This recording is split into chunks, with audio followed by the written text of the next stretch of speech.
Ja się urodziłam w relatywnie zamożnej rodzinie przedsiębiorców polskich żydowskiego pochodzenia i no, oni posiadali szereg różnych kompanii przez całą Polskę.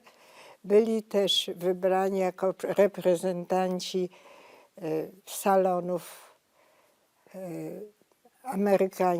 amerykańskiego samochodów amerykańskich, też w całej Polsce.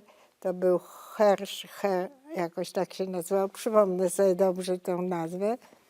I dobrze im się powodziło. Ojciec był dyrektorem tego zakładu w Kutnie, który, jak mówił, jak słyszałam, do tego zakładu, do takiej rady nadzorczej tego zakładu w Kutnie sprowadził mój wujek wybitnych specjalistów z uniwersytetów krakowskich i innych, chemicznych i specjalistów chemii, a poza tym byli też, był także wojewoda, przedstawiciel polskiego Ministerstwa Obrony, no i różni ludzie, którzy dostarczali też zamówień dla tego zakładu i jednocześnie z nim współrządzili. Na przykład ci ludzie z uniwersytetów chemicznych stworzyli jedni pierwsi na świecie, zdaje się trzeci czy drudzy, syntetyczną benzynę i syntetyczny kauczuk i już w 1968 roku ten kauczuk już był produkowany. Także i w związku z wojną i z tym, że Japończycy zabrali część tych naturalnych produktów do produkcji kauczuku, to było bardzo potrzebne i mój wujek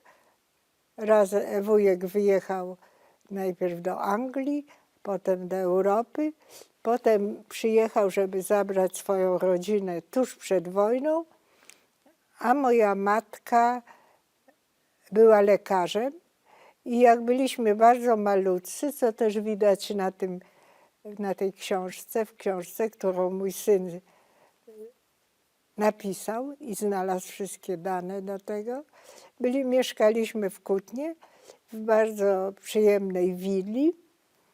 No i moja matka powiedziała, że pierwsze lata to ona nie będzie pracować, tylko się zajmie nami. No niestety wojna wybuchła, jak ja miałam 3 lata i była mama w ciąży z drugim moim bratem. No i miałam a ja byłam bliźniaka miałam, też co miał 3 latka i starszy miał 4. Przyszli Niemcy oczywiście, wyrzucili nas z naszego domu i matka od razu poszła pracować w szpitalu takim, który był stworzony w Kutnie i bo tam były największe potyczki z Niemcami, to była pierwsza taka silna obrona Polski przed Niemcami i tam bardzo dużo było ludzi chorych i inwalidów i potrzebujących opieki lekarskiej. Zbudowano takie oddziały nowe na zewnątrz nawet i tam moja matka pracowała z tymi biednymi Polakami, żołnierzami, a myśmy byli w domu, w tym flacie, bo tam wynajęła niedaleko tego szpitala mieszkanie i przychodziliśmy tam do matki. Matka miała przyjaciółkę żydowską, która miała córkę i ta córka, matka powiedziała, że ona nigdy tej córki nie opuści, będzie się nią zajmowała, a ta córka była starsza od nas o 10 lat i zajmowała się nami, jak mama była w szpitalu. No matka tam pomagała tym wszystkim, dawała własne pieniądze, żeby kupować dla nich leki dla tych ludzi, wszystkie tam prześcieradła i te darła na bandaże, bo brak było. No i była dla nich wszystkich tych chorych ludzi taką matką, że nawet jeden opowiadają w czasie, słyszałam, że jak byłam w Kutnie, że taki jeden człowiek właśnie bardzo był chory i wzywał swojej matki, koniecznie chciał zobaczyć żołnierz polski. Moja matka powiedziała, że ona jest jego matką i że wszystko jest dobrze i on umarł bardzo spokojny. Także ona była takim aniołem stróżem dla wszystkich. No zresztą już w czasie szkoły i studiów jak była, to jej koleżanka mówiła, że jak ktokolwiek był, nie umiał czegoś, czy coś mu było, był chory, to zawsze moja matka była pierwsza, która wszystkim pomagała. No i taka była bardzo zwolenniczką socjalistyczną. A czy mogłaby Pani jeszcze powiedzieć, wrócimy do samych początków, czy Pani mama urodziła się Myśmy byli, znaczy mój ojciec i jego brat byli z Łowicza. Tam mieszkali ich rodzice, ale studia zrobili jeden w Polsce, a drugi w Polsce i we Francji częściowo. No i właśnie oni już od dzieciństwa mieli takie przedsiębiorcze zainteresowania. No i wszędzie, gdzie się znaleźli, już mając 20 parę lat, szczególnie ten brat mój wujek, już zakładał różne takie kompanie, no wszystkiego, czego tylko można było potrzebować w Polsce. Czy możemy powiedzieć, jak się nazywał tata? No mój wujek się nazywał Mietek, a mój tata Władysław Rothstein. Ale cała rodzina nasza, moja matka i mój ojciec, oni byli Polakami. To ja nie wiem, jak to się otrzymywało takie, znaczy polskie obywatelstwo i tak dalej. I oni byli, no ale z pochodzenia byli Żydami. Więc tylko jak przyszli Niemcy, to od razu matce kazali, założyć tą. Matka była wtedy w ciąży z tym najmłodszym moim bratem.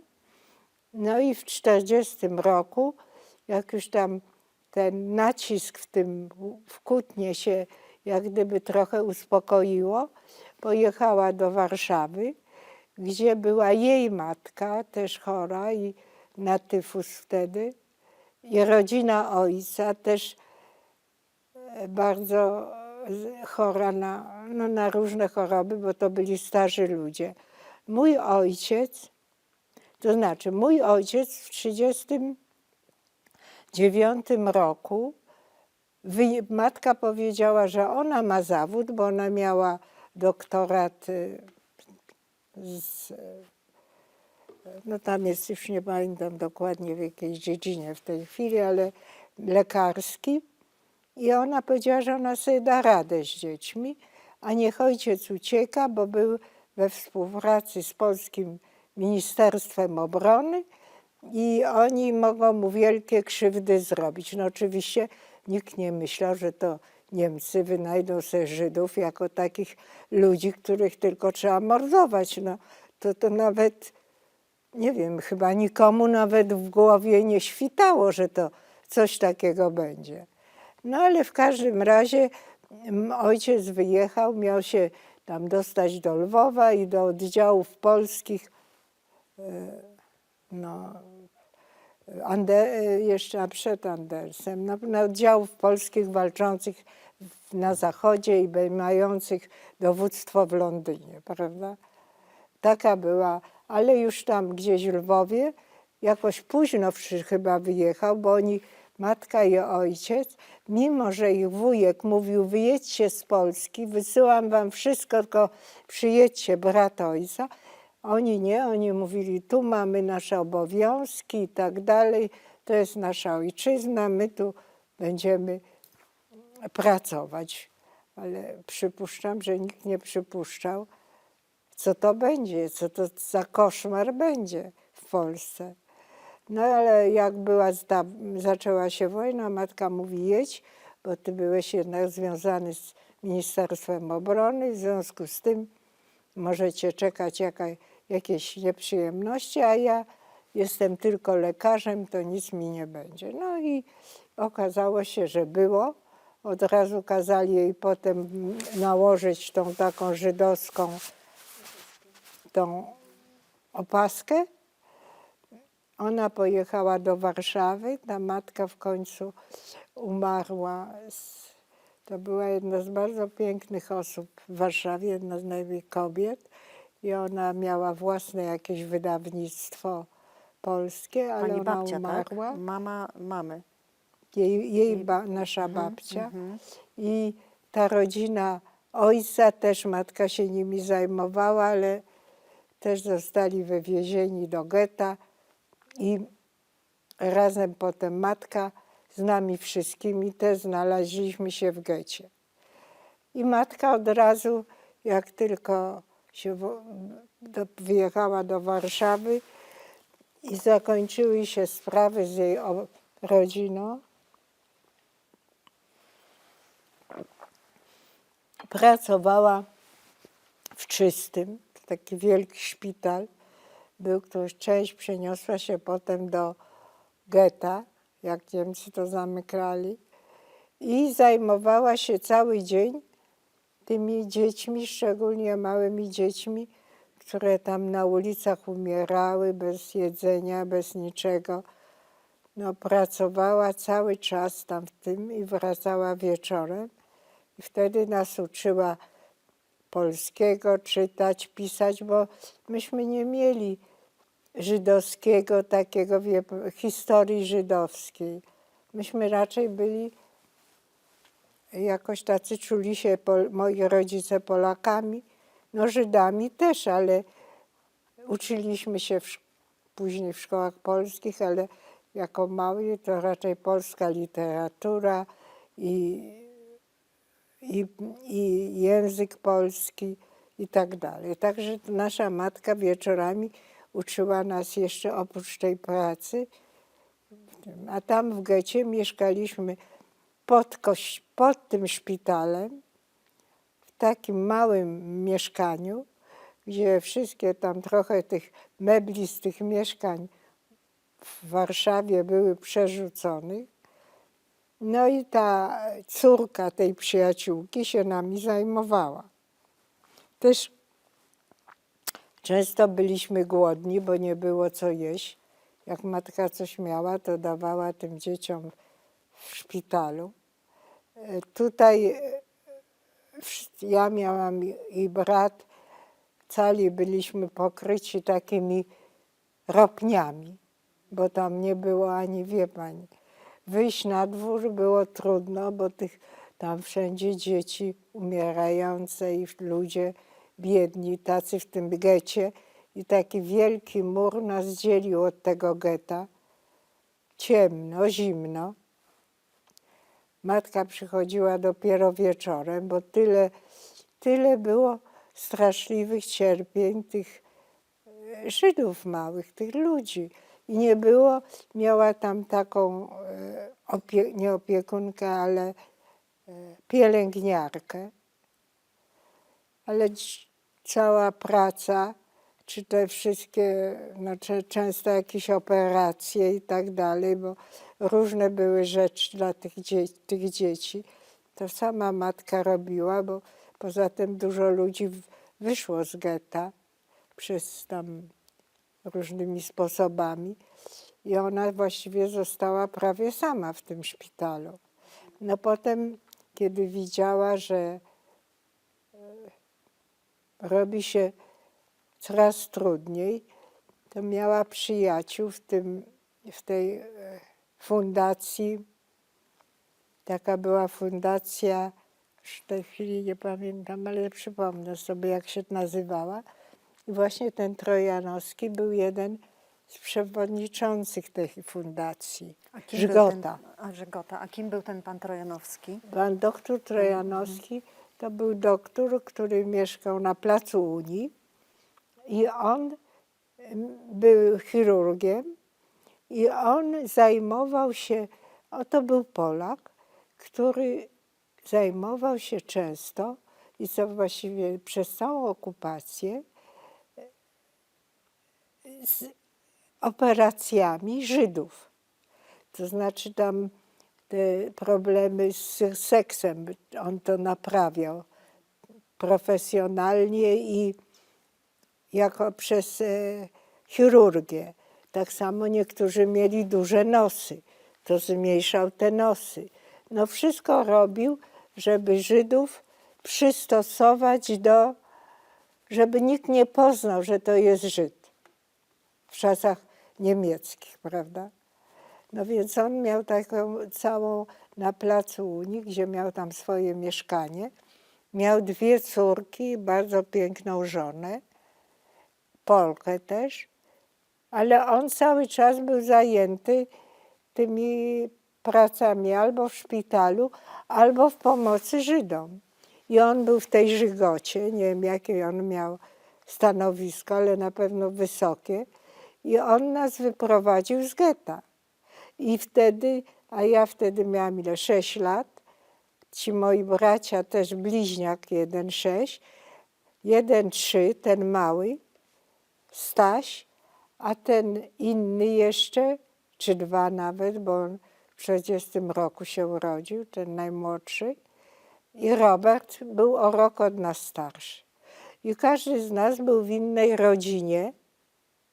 Myśmy byli wyprowadzeni w 1943 roku z getta, czy coś takiego.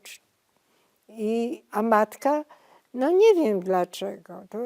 To wie pani, albo uważała, że jej miejsce jest wśród tych najbiedniejszych, najbardziej chorych, że tu może coś z siebie dać, że tu może pomóc innym i że to jest ważniejsze niż jej własne dzieci. Czyli, że pani mama wybrała to, że opiekę została. nad tymi chorymi i opiekę w tym szpitalu, gdzie już w ogóle nic nie było.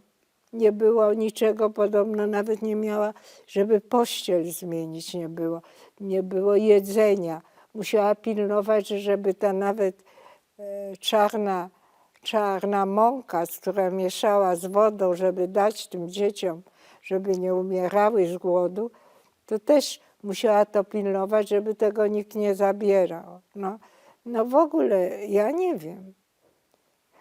Ja naprawdę tak szczerze pani powiem, że trudno mi nawet zrozumieć Jej motywy, tak? jej postępek. Bo tutaj miała 4 małych dzieci, ojca nie było, wszystkie nasze dobra były zajęte, znaczy znacjonalizowane przez tych Niemców, fabryka zajęta. O tych innych biznesach trudno powiedzieć w czasie wojny, bo kto kupuje samochody Herzla, jak jest wojna. Inne te biznesy, no też. Tutaj ojca nie ma. My jesteśmy tylko i ona. I nie wiem, dlaczego ona jednak uważała, że więcej, ja myślę, że to był w ogóle inny rodzaj ludzki niż jest obecnie i że poczucie obowiązku i w stosunku do tych dzieci, w stosunku w ogóle do Żydów, do tych, co byli najbardziej cierpiący, było dla niej takim hasłem, że tu może najwięcej zrobić, a my jakoś przeżyjemy, ale to była w ogóle idea niesamowita, prawda? Bo jednak nas było 4, nie mieliśmy grosza przy duszy. Nie byliśmy po różnych tych domach, prawda? Jak nam się potoczy życie, nie wiadomo. Myśli jej dziećmi. No i ona bardzo kochała nas, bo nawet pamiętam jeszcze, ja pamiętam nawet, jak ona mówiła, że chce mieć 12 dzieci. A tu miała w ciągu kilku lat 4 i zostawiła nas. I w końcu zdecydowała, i potem drugi raz miała możliwość, jak była na Umschlagplatzu, żeby się ocalić. Już myśmy byli gdzieś tam u różnych rodzin, prawda? Polskich czy tam żydowskich jakichś, bo tam też była jakaś, mam jej nazwisko, może nawet jest napisane w tej książce, która się też żydowskiej rodziny nami zajmowała, ale nas tam zostawiła, uważała, że jesteśmy tym, a te dzieci widocznie więcej potrzebowały jej uwagi, a może uważała, że ona nie idzie na śmierć do tej Treblinki, tylko że idzie po prostu gdzie indziej tym ludziom służyć. Dzieciom służyć. Może gdzie indziej będą jej potrzebowali, nie tylko jak getto warszawskie się zamykało i tam wszyscy jechali do tej Treblinki. Może ona uważała, tak jak dużo Żydów, którzy przyjechali z zagranicy, oni wszyscy uważali, że tutaj będą gdzie indziej wysyłani, że oni tu będą mieli jakieś życie, prawda, i tak dalej, że to jest tylko obóz przejściowy. No i cała ta Treblinka tak była zbudowana, prawda, że wstęp wspaniały i tam nawet jakaś kawa czy jedzenie i piękne wejście i tak dalej. Dopiero potem, jak się im kazali rozbierać, kąpać, też powiedzieli, że to ze względów higienicznych. Wszystkie rzeczy tym ludziom pozabierano. Każda taka pani, co przyjechała z obrączką, czy z jakimś tam, przecież to z różnych krajów europejskich. To był taki network. Do tej Treblinki, to myślała, że ona jedzie do jakiegoś obozu, gdzieś pracować, czy żyć, czy coś. No a potem, jak już się rozebrali, to te Niemcy miały taki korytarz i w tym korytarzu rozpacz straszna, bo potem do tej gazowej komory, niech pani sobie wyobraża. Niemcy bili tymi, bo dopiero tamci zorientowali się, gdzie idą, co z nimi zrobią. A czy pani dzisiaj, jakby z dzisiejszej perspektywy swojego życia, rozumie panią mamę, czy właśnie ciągle próbuje zrozumieć moja mama jest, a moja mama wzięła tam tych, bo te szpitale zamykali Niemcy, no i te dzieci, które tam się znajdowały, to zabijali jakimś tam cjankiem czy czymś, jakąś injekcją czegoś. No moja matka starała się ich najwięcej uratować i z nimi poszła do Treblinki. I tam zginęła. Ale co ciekawsze, wie pani, ta osoba, która nami zajmowała się cały czas okupacji, ona miała bardzo taką żydowską fizjonomię, czarne włosy, no taka była typowo. I jej jakoś nie dali tej karty wyjścia. Nam dali tam w tym getcie, moja matka też dostała, a ona nie.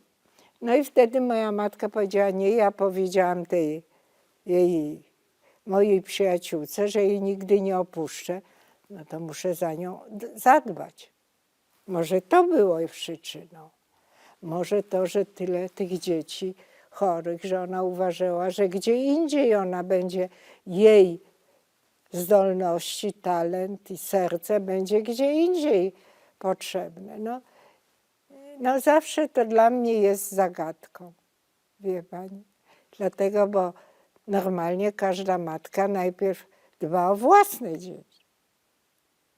A ona była blondynka, oczy szare. Nikt by nawet nie przypuszczał, gdyby gdzieś wyjechała na wieś i mieszkała w jakimś domu z nami. No. Także ludzkie działania i ludzkie to są nie do rozpoznania. I właśnie, co chciałam powiedzieć, jak myśmy potem, bo byliśmy w różnych rodzinach,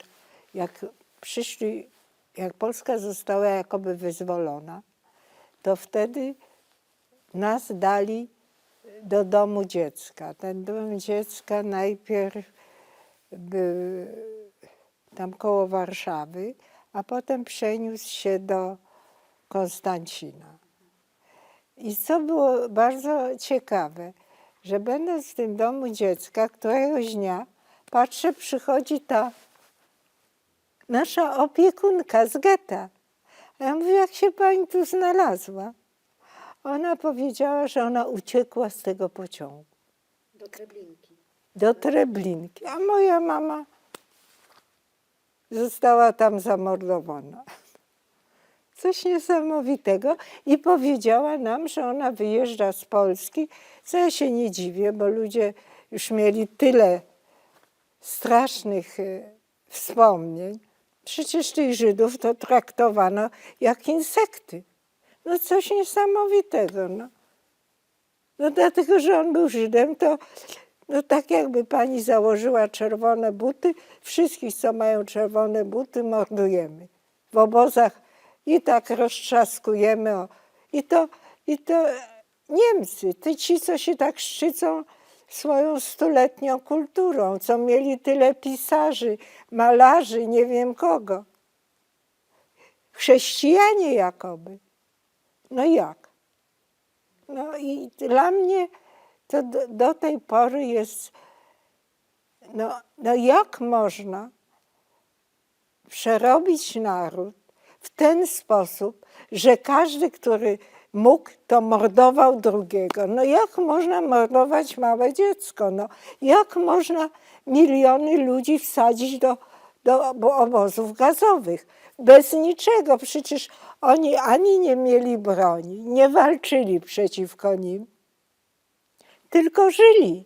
Nie mieli żadnych ideologii oprócz wiary. Każdy ma prawo mieć wiarę, a w końcu ta wiara żydowska to jest bazą i wiary chrześcijańskiej, i wszystkich tych innych odmian chrześcijaństwa, prawda?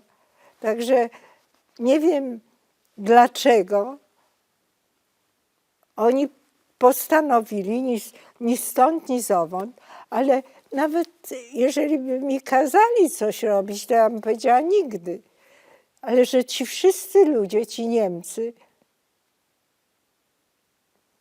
byli przez, nie wiem, 2 lata tak wychowani, że mogą mordować każdego Żyda i każdego Polaka, no to w ogóle jest, wie pani, ponad moje pojęcie, ponad mój rozum. Tak samo jak trudno mi jest wytłumaczyć postawę mojej mamy.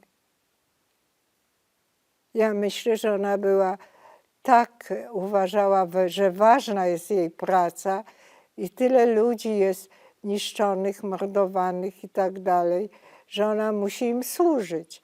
Może nie wiedziała, że ona idzie na śmierć, nie wiem. Bo przecież mogła się ukryć, nic jej nie broniło. Mogła udawać, że wie, że to ją nic nie obchodzi, a jednak poświęciła całą swoją rodzinę dla dobra dzieci żydowskich. Pani mama jest trochę jak Korczak. No tak, więcej, bo Korczak nie miał własnych dzieci. On miał tylko te dzieci, które wychowywał. To nie były jego dzieci. A moja matka poświęciła 4 swoich dzieci. Właściwie myśmy najpierw byli tam w pobliżu getta. Było takie mieszkanie jakichś Polaków takich prymitywnych i tam trzeba było pieniędzy dużo zapłacić i myśmy tam mieszkali. Po wyjściu z getta, tak? Jak po wyjściu z getta.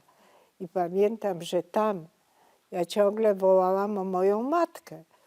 A ona, ta osoba powiedziała, że wyrzuci mnie przez okno, jak ja będę płakać, bo musi tu być cisza, bo jeszcze mogą na nią donieść inni Polacy, że ona tu ma Żydów i wtedy ona zginie i wszyscy.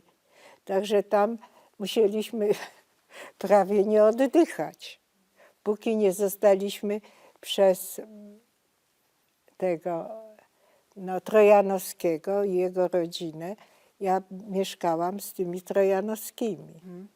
I bracia pani też? Wszyscy Nie, moi razem bracia mieszkaliście? byli, każdy, jeden był zdaje się gdzieś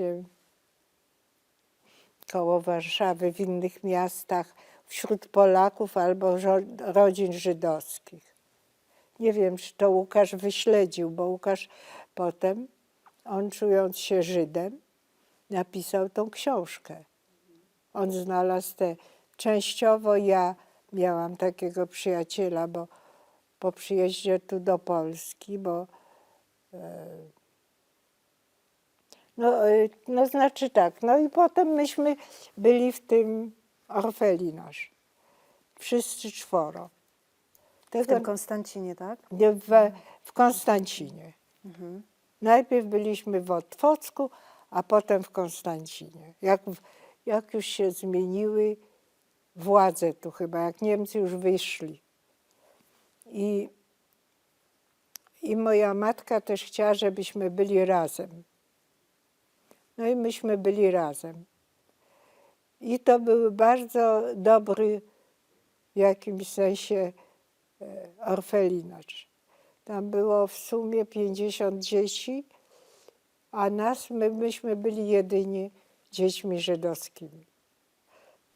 Proszę o tym opowiedzieć, co pani pamięta z tamtego okresu. No pamiętam już dużo, bo już miałam powyżej 6 lat. No byli tam ludzie, którzy przez całą wojnę byli w rezystans, w takim ruchu oporu przeciwko AK. Nawet ta dyrektor miała jakieś wysokie stanowisko w tym. No więc ten dom dziecka i byli ludzie jeszcze z Wilna, też, którzy byli w AK, w tych oddziałach walczących z Niemcami. No i to byli ludzie bardzo dobrze wykształceni. Być może, że starali się ukryć przed rosyjską tutaj w Polsce agenturą. No w każdym razie oni bardzo, bardzo dobrze nas wychowywali. To znaczy jedzenia tam ani ubrań dużo nie było, ale byliśmy w szkołach. Każdego dnia lekcje były sprawdzane. Mieliśmy bardzo dużo wieczorów poświęconych historii polskiej, Piłsudskiemu. Wszędzie były te obrazy. Były manifestacje też nasze. Oni też z nami wychodzili tak do lasu, zbierać owoce, jarzyny, tak dalej, jakieś poziomki. Też wyjeżdżaliśmy, bo były jakieś pieniądze z UNRY czy skądś. I trochę jedzenia potem Amerykanie i Europejczycy przysyłali do Polski. I też potem to jedzenie trochę się poprawiło. Ubrania to zawsze każdy chodził w fartuchu do szkoły. No i każdy z nas mógł się uczyć i lekcje, bo zawsze byliśmy, nasza rodzina, jednymi z najlepiej uczących się dzieci. Ale nikt nas tam nie prześladował, absolutnie nie było, nie widziałam żadnej różnicy między Polakami a nami. Także to był bardzo dobry okres, bo mieliśmy bezpieczeństwo, jako takie jedzenie. Szkoły w Polsce były dobre wtedy, to byli jeszcze nauczyciele przedwojenni. Ja skończyłam chemię i jak mówiłam, mój mąż, bo ja wyszłam za mąż, jak on był nad studentem i ja byłam studentką. To się tam poznaliśmy na studiach. No i potem, jak mówię, że ja uczestniczyłam, ale nie jako twórca, tylko jako jego koleżanka w tych wszystkich spotkaniach młodych pisarzy polskich. No a potem, tak jak mówiłam, że przyjechał jakiś znajomy matki jego, bo ojciec został zabrany. Ojciec zginął w jednym z obozów niemieckich, mego męża. I została tylko matka. Ojciec mego męża był prawnikiem. A możemy powiedzieć, jak się nazywał? Jak się nazywał pani Albiński. mąż? Albiński. Mhm. Albiński. No a mój mąż był tym pisarzem i geodetą, bo każdy z nas kończył studia na Politechnice z tego tytułu, że tylko tak można było zarabiać. No więc on skończył te studia i tam jakiś znajomy jego mamy sprzed wojny przyjechał z Londynu i dostała Polska zaproszenie do oczyszczania czy osuszania i triangulacji jakichś dużych połaci kraju w Iraku. Bo tam wylewała się rzeka, oni to potem chcieli jakoś doprowadzić do porządku i ten przyjaciel mojej rodziny, Polak, on się nazywał Bramorski, jego dzieci są w Polsce. On był zaproszony, jako on skończył tam Politechnikę przed wojną, czy w Anglii i on był też geodeta i on wziął mojego męża jako takiego człowieka, z którym będzie współpracował. Ale po tam 9 miesiącach i jego, i mojego męża, ponieważ myśmy nie mieli żadnych konekcji komunistycznych, wyrzucili stamtąd i wrócił mój mąż do Warszawy. Ale już miał wystarczająco pieniędzy, widocznie tam w tym Iraku dobrze płacili, że kupił samochód i jeszcze trochę pieniędzy mu zostało. I jeszcze w dodatku, ponieważ ja miałam mu towarzyszyć, jakoś się to nie udało, nie wiem z jakich względów, ale miałam paszport. I on też, bośmy dostali na wyjazd do Iraku. To mój mąż mówi, ja chcę pisać książki, ja nie będę tu siedział, tu jest tylko komunistyczna ideologia. Nie będę miał żadnych przeżyć, żeby coś móc ciekawego napisać. Wyjeżdżamy. No wyjechaliśmy. Dostaliśmy zaproszenie od przyjaciół, wie pani jak to było, z Francji, który nas zaprosił, iśmy pojechali do Francji. W którym to roku było? To było w 62, 63. O. Tam jeszcze był ten boom, taki dopiero ta Europa zaczynała się porządnie rozwijać. No i myśmy byli w Paryżu, tam masę było ludzi. Ja pracowałam jako taka osoba pomagająca jakiejś rodzinie, która tam, a mój mąż coś malował, ale już nie wiem co. No i któregoś dnia on patrzy, a tu jest wielkie ogłoszenie, że szukają zdolnych, przedsiębiorczych ludzi, którzy mają taką szansę, że mogą zarabiać $10,000 miesięcznie. Jeżeli są przedsiębiorczy, jeżeli mają wolę pracy. No i gdzie jest adres, gdzie mają się zgłosić. No więc my przy tych zarobkach w Paryżu pomyśleliśmy sobie i tam mieliśmy jakiś taki mały flat, taki ledwo, żeśmy się w nim oboje mieścili. Nie mówiąc już w ogóle o jedzeniu czy czymkolwiek, bo te $100, co on miał, to już tak się wykańczało. Jeszcze oczywiście z Polski wzięliśmy różne przygotowane przez matkę Wojtka jedzenie i takie inne rzeczy. No, jakieś puszki, coś. No i tam Wojtek znalazł 2 Polaków w tym Paryżu. Mówi, no oczywiście $10,000 to nikt z nas nie zarabia. Nośmy pojechali do Genewy, bo tam właśnie była ta korporacja, która wysłała to ogłoszenie.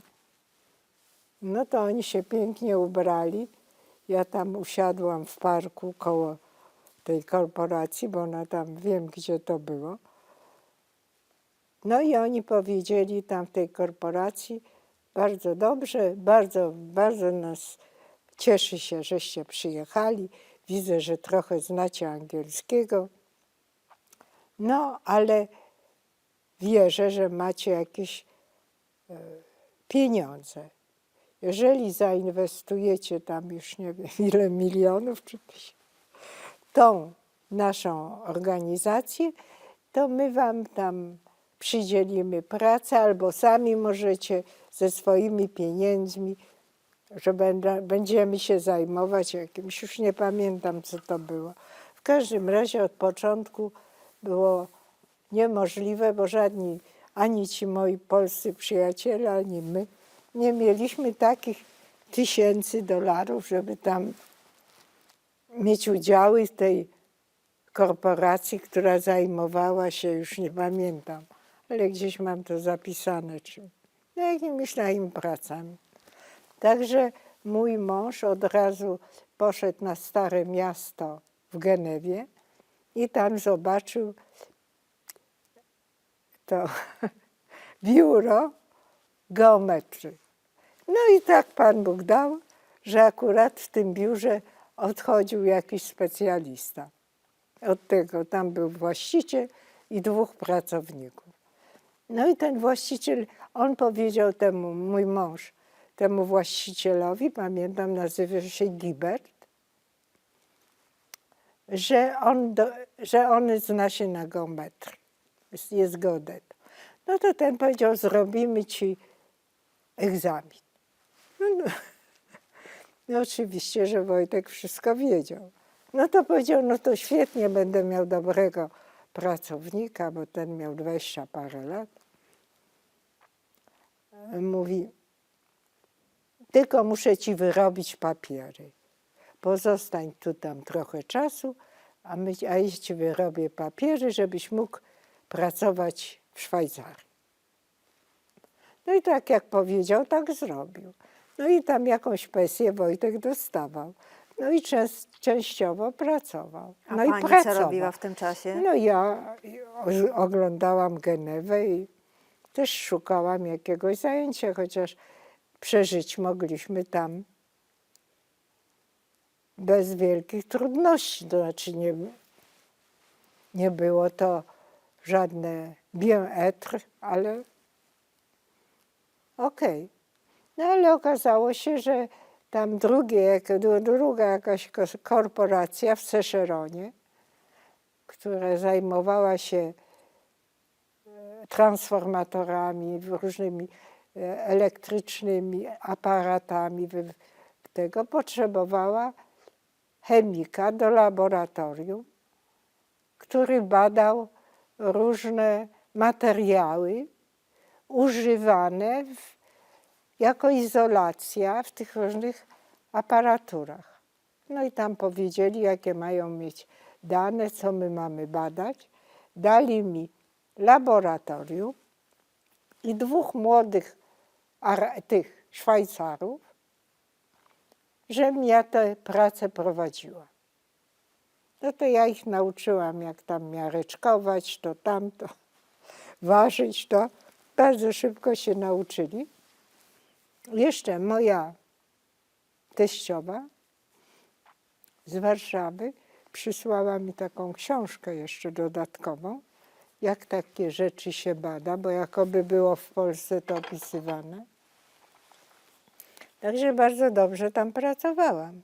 Miałam masę znajomych, Polaków. Genewa, piękne miasto, opera. No, na zimę można było jeździć na narty. Miałam taką całą grupę Polaków i nie Polaków. Każdą sobotę czy niedzielę jeździliśmy na narty. No wspaniałe, a w lecie piękne jezioro i w ogóle, no piękne miasto, pięknie. I z Szwajcarami się bardzo dobrze czułam, bo oni tacy ludzie praktyczni. Żadnymi ideologiami się nie zajmowali. A jak długo Państwo tam byli? Byliśmy tam 7-8 lat. W międzyczasie zwiedziliśmy całą Europę prawie. Byliśmy i we Włoszech, we Francji, wszystkie, wie pani, wszystkie dzieła kulturyśmy tam zwiedzili.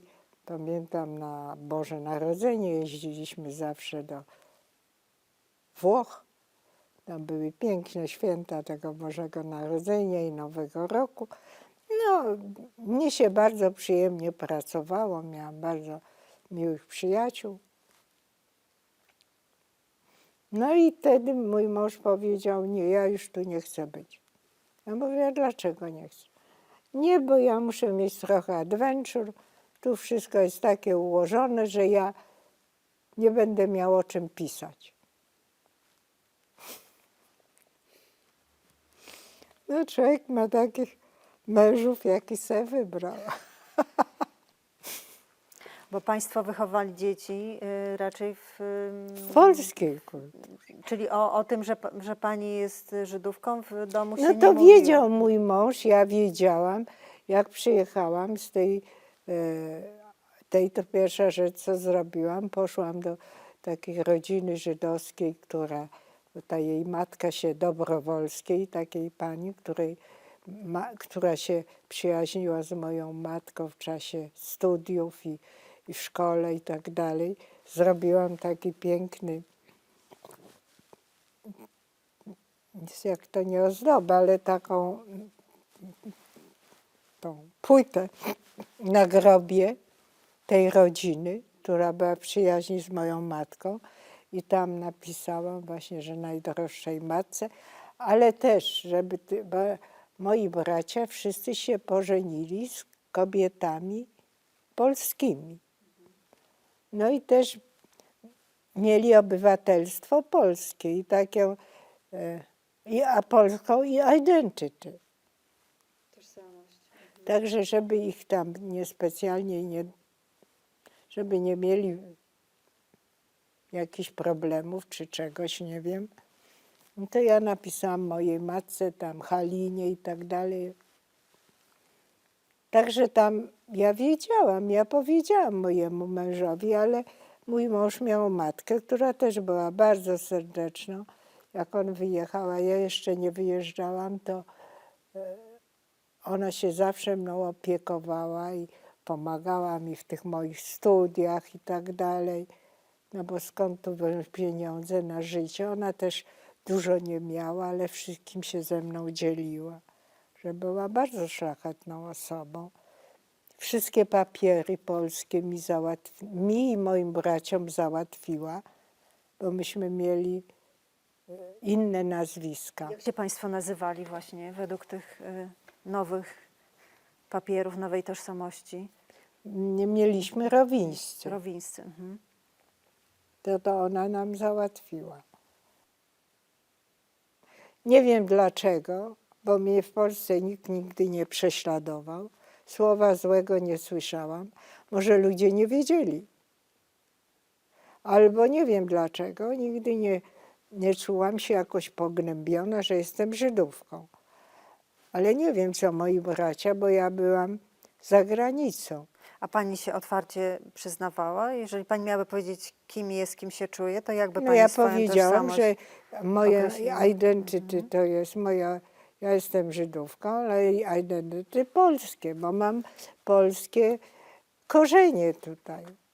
Nie będę w ostatnim momencie życia czy tam to wszystko zmieniać, dlatego, bo jakoś inaczej się to życie potoczyło. No to ja wiedziałam, ja nigdy nie negowałam. Mój mąż też wiedział, że jestem Żydówką, jego matka też. I oni nigdy na ten temat nie mówili, ale mówili tylko tyle, że jak jestem z Polakiem, jestem w historii Polski, gdzie mam identity polskie, to lepiej, że mam jedno, a nie dwa, bo widziałeś, co stało się w czasie wojny.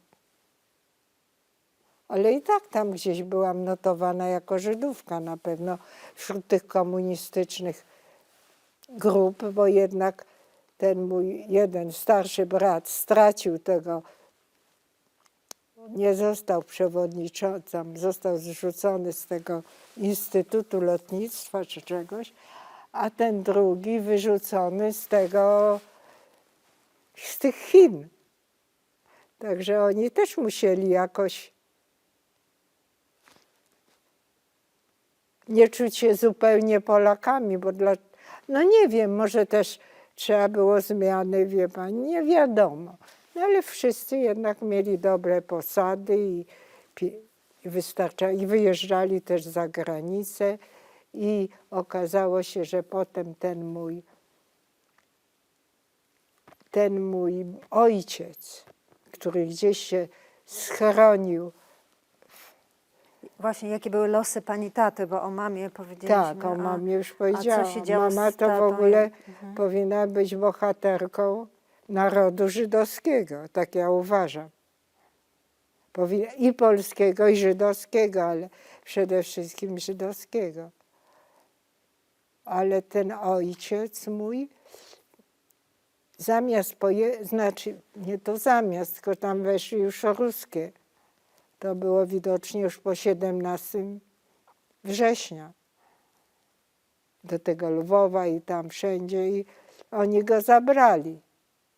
No i potem, ponieważ mój ojciec dobrze mówił i po francusku, i po niemiecku,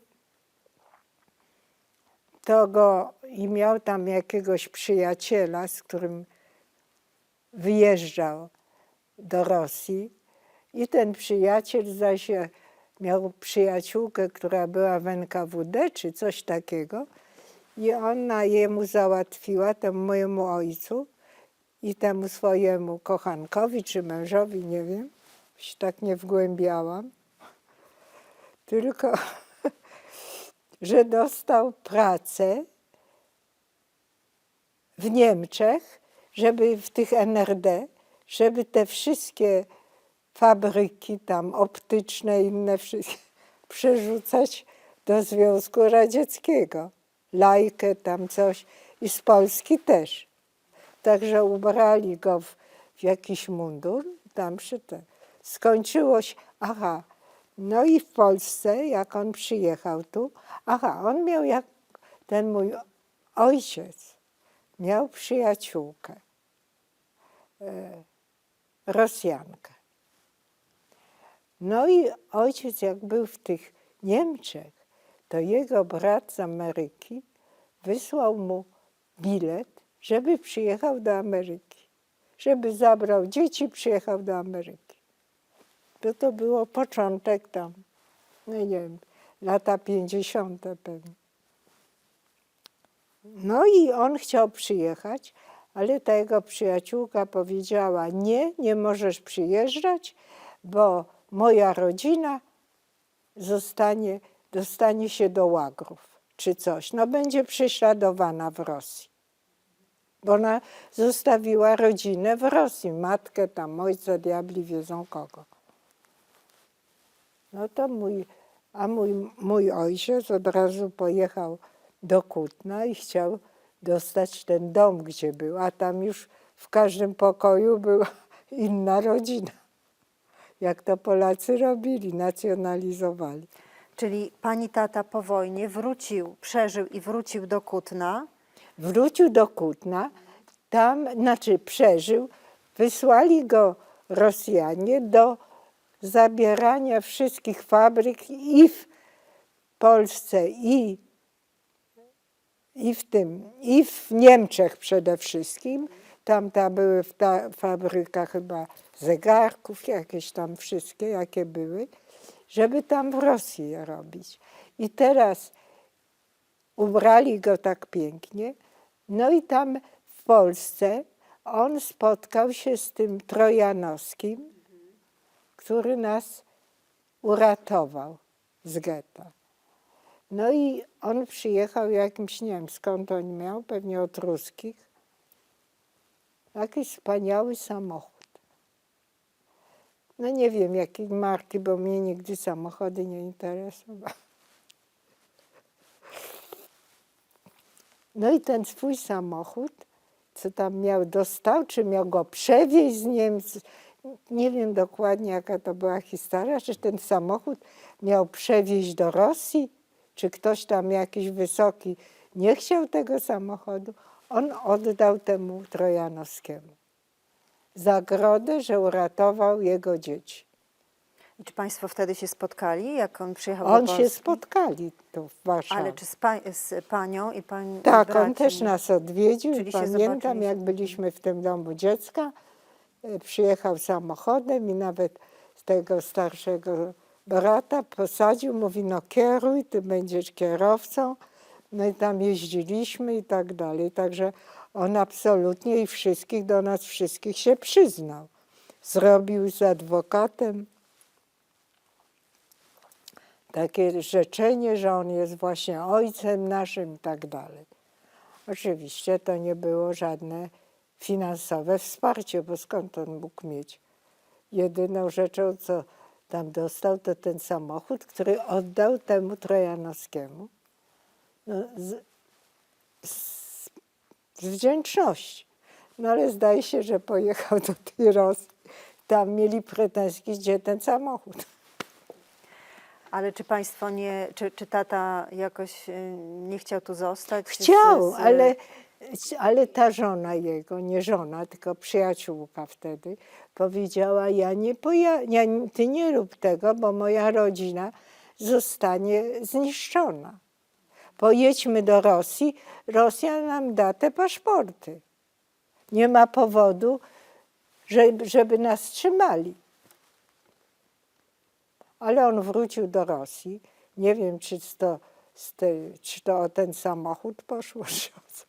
W każdym razie został przeniesiony bo tam były takie, w Polsce też były takie prace przymusowe, że jak skończyłaś studia, to ileś tam lat gdzieś pracowałaś, prawda? Coś takiego było. No tam w Rosji też. No to on wprawdzie tam studiów nie kończył, ale dostał pracę w takiej wsi właściwie. Tam był wielki, taki ogromny konglomerat, gdzie robili różne alkohole, różne tam No i on jako specjalista, inżynier, bo jego tylko wypożyczyli ze względu na jego znajomości językowe do przerzucenia. Ale on nie był komunistą, ani nikim takim. No to tam był głównym inżynierem w tych zakładach, a szefem był jakiś, nie wiem, jakiś taki bardzo prosty człowiek, już taki nic. Tylko pilnować, żeby tu wszystko szło. No i on i ja, jak Stalin umarł, bo jak był Stalin, to w ogóle, jak Stalin umarł, to mi powiedzieli, że mogę odwiedzić ktoś, kto jest najbliższy, jeżeli masz najbliższą rodzinę, to możesz pojechać zobaczyć tego ojca albo matkę, bo przyszedł Breżniew czy ktoś taki otworzył. No to ja pojechałam do tego ojca. Jak pojechałam, to dopiero widziałam, co to jest Rosja. A ile pani miała lat? Była dzieckiem? Czy Już miałam, już studia A, skończyłam. To było w końcu 50. chyba lat, czy coś Czy takiego. pani wtedy odwiedziła ojca po raz pierwszy? Tak. No i proszę pani, jak tam odwiedziłam, to tak, on mieszkał, tu była fabryka i taki domek przyszyty, przyczepiony do tej fabryki. Nawet nie było gorącej wody, że wiem, że jak żeby się wykąpać, to trzeba było gotować wodę. Nic tam nie było w tym. W sklepie tam majonez i w ogóle jeden sklep chyba. No nic tam. Trzeba było samemu sadzić pomidory czy coś, jak coś chciałeś mieć. Pamiętam, jak pojechałam kiedyś na taką, bo tam kołchozy były. No i pojechałam do takiego wielkiego, nowoczesnego, jak oni robili filmy, to co to jaka to Francja, elegancja w tych kołchozach. A ja tam pojechałam, bo tam oni te takie, jak to się nazywa, takie są owoce, wiesz, w środku czerwone, a tu takie są, jak to się... Arbuzy, tak. Taki był hołos. To wszystko gniło, nikt tego nie zbierał. Ale nie daj Boże, chciałaś zebrać, to mogłaś pójść do więzienia. Także to była taka, wie pani, taka gospodarka naprawdę kompletnie nic, no wie pani, jak to gospodarka komunistyczna, nikt o nic nie dbał. A wszystko opisywali, że lepiej niż w Ameryce. A jak pani tata tam żył? Ułożył sobie życie? Chciał No on wrócić, tam czy mieszkał zostać? wtedy już, i on jak po pobycie w Polsce, cudem tam trafił, to po pobycie w Polsce jeździł, żeby mu pozwolili wyjechać do Polski. Ale oni powiedzieli, nie, ty masz tu pracę, musisz tu siedzieć. I tak jeździł, może później. No to znowu pojechał. No, kiedyś mi mówił, że spotkał jakąś osobę, chyba ze Skandynawii, starszą panią. I ta też tak jeździła i nigdy. A kiedyś mu powiedziano w końcu, że jak będzie tak nalegał, to się znajdzie, ale na Dalekim Wschodzie, a nie tu. No to on przestał, z tą koleżanką się ożenił i miał 2 synów. Ale po nich ślad zaginął, nie wiem. Ja ich znałam i nawet z tym małym, co wtedy miałam 3 lata, to on w wózku jeździł ze mną, jak go prowadziła. No w każdym razie też dalej się byli potem jakimiś biznesmenami, ale nie wiem. Czyli nie utrzymują państwo kontaktu? Nie wie pani, Nie, oni jakie nigdy losy? nie chcieli mieć kontaktu. A proszę jeszcze powiedzieć, bo wspomniała pani na początku, że tata miał brata i ten brat wysyłał... Był w Ameryce. Właśnie, jakie były losy? No w Ameryce, jak to w Ameryce. Ale on przeżył tutaj w Polsce wojnę, czy... Nie, on przed wojną wyjechał. Przed wojną. Przedstawiając tam też na jakiś polską wersję kauczuku syntetycznego, bo on był robiony z kartofli czy z czegoś takiego, a tamten był zupełnie z innych pierwszych tych. Także on był tam jeszcze przed wojną. Jak tutaj wojna zaczynała się, to szybko przyjechał, zabrał żonę i 2 dzieci. I te dzieci potem były wychowywane już w Ameryce. On tylko całe życie starał się, żeby mój ojciec też tam pojechać. A poza tym wielkie pieniądze dał na Instytut Piłsudskiego w Ameryce. No i te swoje dzieci, jedna córka była szalenie zdolna i w ogóle jedna z pierwszych na Oksfordzie, na tych uniwersytetach amerykańskich najlepszych. Także no, żałuję, że nigdy nie miałam z nią kontaktu. Bo nawet jak byłam w Afryce, to jakoś nie miałam kontaktu. Może trzeba było mieć, żeby wiedzieć, co się tam dzieje, ale tutaj jak była komuna, to i tak by tego ojca nie puścili. Czyli ten brat... To z Rosji. A ten brat tam żył, miał pracę, miał dzieci się kształciły. Jednego ta córka już umarła, ale ten jeden z tych synów był tu w Polsceśmy go zaprosili. Jak Łukasz był w Ameryce, to się też z nim widział. Bardzo zamożny człowiek. Niech mu niebo dobre będzie. A proszę jeszcze powiedzieć, jeszcze wróćmy do tego momentu, kiedy Państwo Wyjechali chcą z- jechać do Afryki. I teraz jak to, dlaczego, po co, jak, co Państwo tam robili, gdzie Państwo się ja osiedlili? powiedziałam, co jest świętą prawdą, chociaż nikt nie chce w to wierzyć, że z Szwajcarii, jeszcze Szwajcarzy ciągle do nas pisali, żebyśmy przyjeżdżali. Że oni dali nam to, jak to się nazywa, takie, no to jest takie obywatelstwo obywateli świata, ale jak będziemy chcieli, to możemy mieć nawet szwajcarskie. No ale mój mąż założył tam swoją firmę, jak się nazywa, no, geometryczną, geodetą. Musiał tam zdawać egzaminy, a tu w Szwajcarii nie. No i już nie wiem, mieliśmy nacje południowoafrykańskie, narodowość, też drugą narodowość oprócz polskiej. No i dostał tytuł tego geodety. No i miał swoje biuro. No tam była bardzo duża konkurencja, bo były i te Bury, i Anglicy. No ale tam pracował i tam miał swój office. Jeździł, dostał różne prace, tam wystarał się o różne prace. No i jeździł tam do tych townshipów najczęściej, czy wokoło, mierzył, czy nowe miasta rozbudowano. W swoim zawodzie pracował.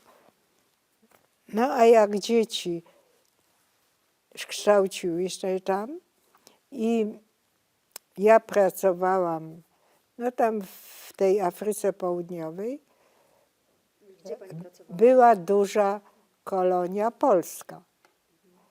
No i mój mąż jak przyjechał, to ponieważ on był też bardzo zabawny, wesoły, miał artystyczne talenty jako pisarz. No to tam była taka arystokratyczna rodzina Leduchowskich. I ten Leduchowski, bardzo wesoły, niesłychanie ciekawy i zabawny człowiek, Włodzimierz, miał za żonę Morawską, też przemiłą osobę, też z polskiej hierarchii, tu arystokratów, czy wysokiej szlachty. No to oni tam mieli Potockich, Mycielskich, tych wszystkich takich, bo to do tego domu to nie każdy mógł się dostać. Połowa Polaków to tylko mogli zaglądać przez szpary w tym, w płocie. A mój mąż, ponieważ on naprawdę miał duży talent i niesłychane poczucie humoru i wszystkiego, no bardzo był zdolny i taki, no to on oczywiście był i też miał takie zainteresowania literackie, tam do kultury pisywał i wiersze, i swoje eseje różne. A Pani czym się zajmowała w tym czasie? No ja w domu byłam i też jeździłam z tymi Leduchowskimi, bo oni z tą Basią, byłam w przyjaźni, no i oni mieli takie zabarwienie socjalistyczne bardzo. Ja bardzo lubiłam Murzynów i nic do nich nie miałam. Każdego traktuję jako człowieka, czy czarny, czy biały, czy zielony, wszystko jedno.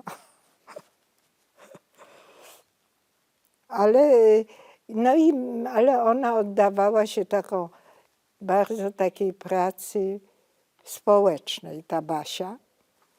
Więc myśmy jeździli do tych szkół, tych murzyńskich.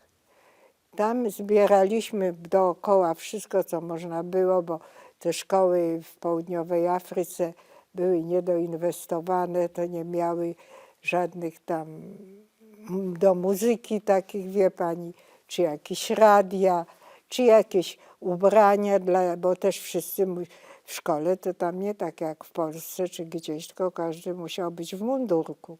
No to też mundurki dla tych murzynów przywoziliśmy z tą Basią, albo też zupę, pamiętam, to była zupa z takiej soczewicy, jarzyn i kanapki na śniadania.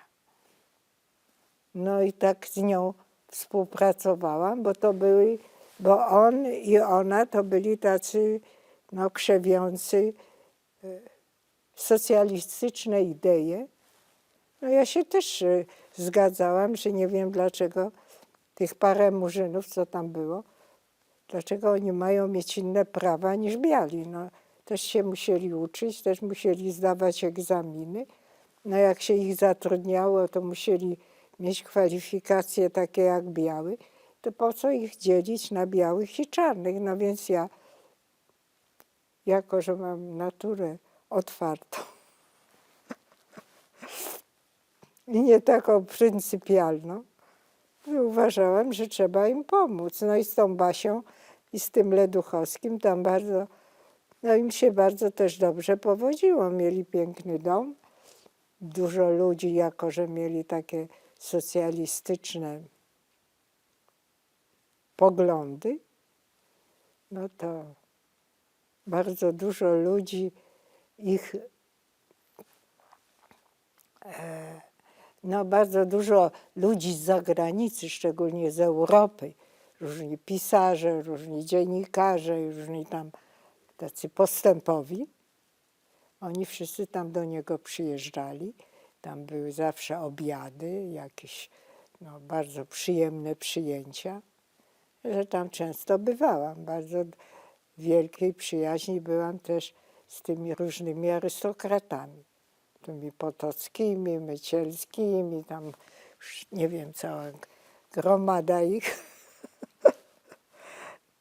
No i naprawdę życie było bardzo przyjemne, nawet dla tych, co mieli takie socjalistyczne poglądy.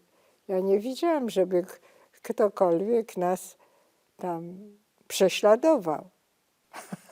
A czy była tam jakaś społeczność też żydowska? Czy miała pani tam kontakty? Nie bardzo, nie pamiętam. No na pewno była żydowska, no i teraz jak byłam, to bardzo dużo Żydów poznałam. Ale to już przez mojego syna. Jak on tu przyjedzie, to przyjdzie do państwa na pewno i powie wszystko, bo naprawdę on tam ma szalone kontakty. Teraz też już ma tam jakąś sztukę pisze czy coś literacką.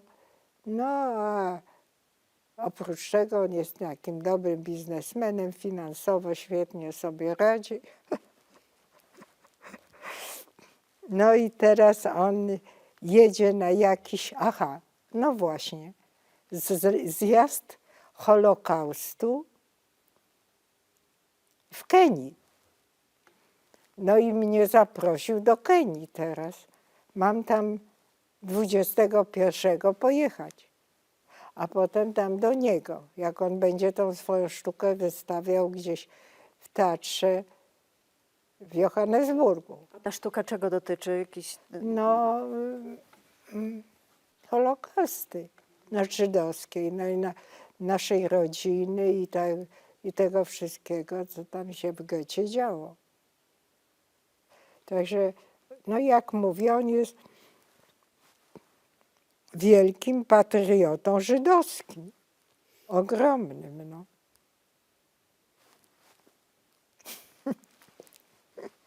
Także tak, takie było nasze życie tam w Afryce. No a potem dzieci pojechały studiować. Łukasz pojechał do takiej, na uniwersytet w Paryżu. Dominik też najpierw do takiej przygotowawczej szkoły, a potem do tego, na ten sam uniwersytet co Łukasz. To było Sciences Po czy coś takiego.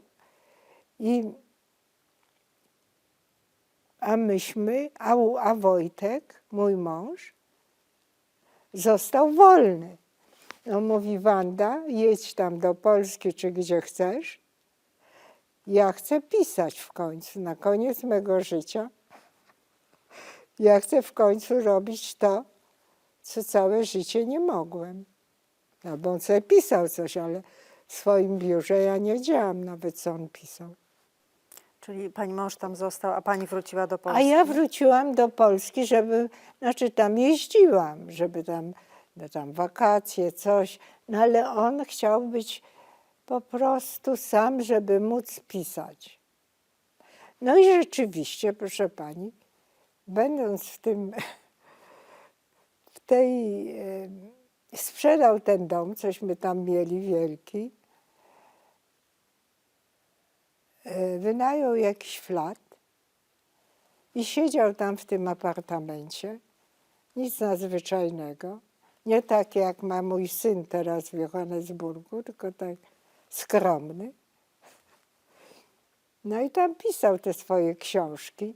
Te książki w 2004 chyba roku były tu opublikowane, dostały nagrodę najlepszą tego w roku. To dużo tych, czy było kilka czy więcej, dużo tych książek. Bardzo piękne napisał te książki. Była to książka roku. Dostał pieniądze za to, że to książka, ale za książki to dużo się nie płaci. Nie tak jak za nieruchomości. To zupełnie inna skala pieniędzy. No ale bardzo sobie naprawdę przez ten krótki czas, co tam, bo on miał chyba 68 lat, jak zaczął pisać, a umarł jak miał 80 chyba, czy nawet wcześniej trochę, to przez te kilka lat, będąc sam, napisał bardzo dużo pięknych książek. Także można powiedzieć, że zrobił w życiu to, co chciał. A pani? Czuje się pani A spełniona? ja to zawsze wszystkim pomagam dookoła. Tak jak pani mama. Ale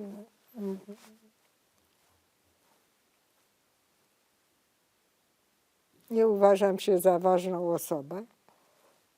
I chętnie, jeśli ktoś coś potrzebuje, a ja przyjechałam do Polski, to stworzyłam takie zielone domy. Taką fundację otworzyłam. Ta fundacja Zielone Domy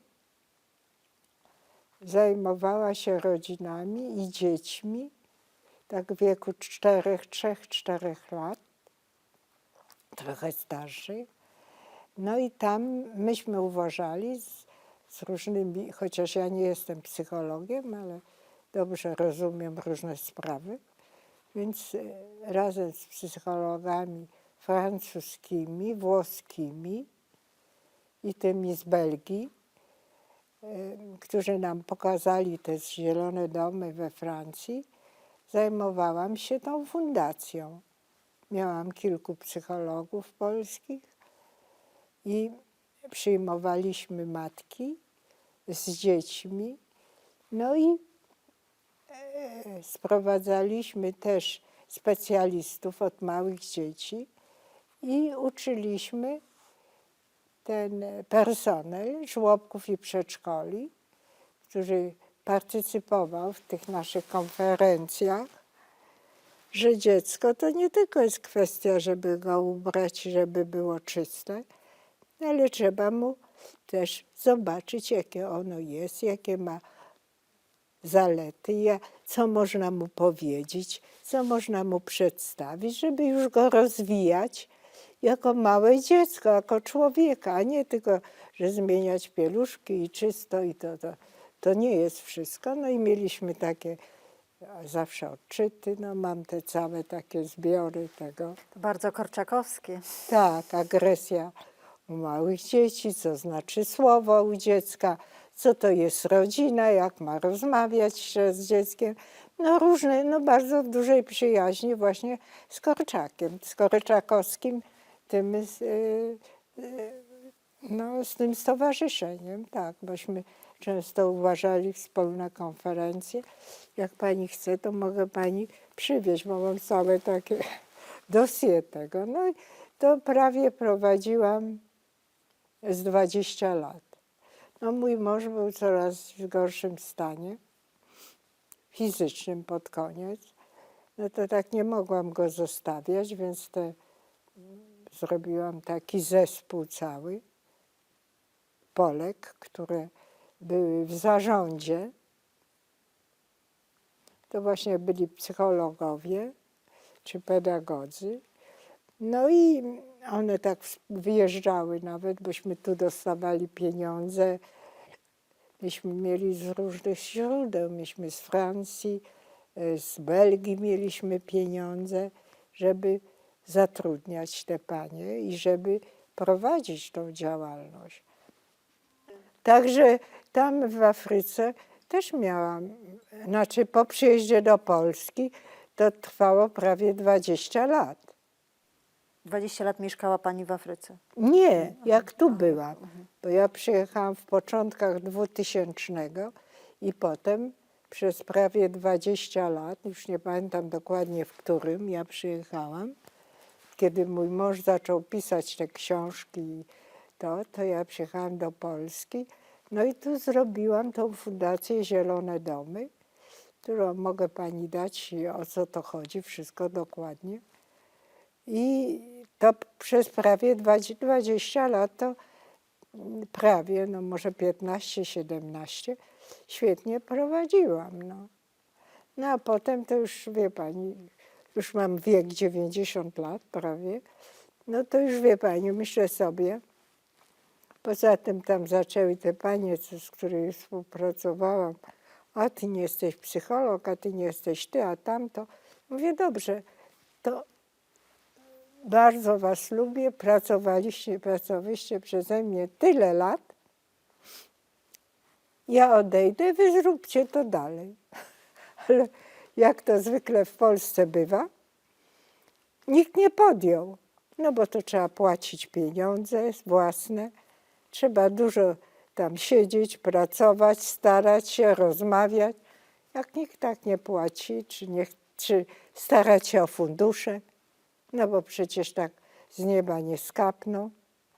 Także zakończyło się tym, że ja odeszłam, ale też uważam, każda działalność ma swój początek i koniec. Nie można całe życie być przewodniczącą fundacji. Jak już zresztą Polacy są tacy.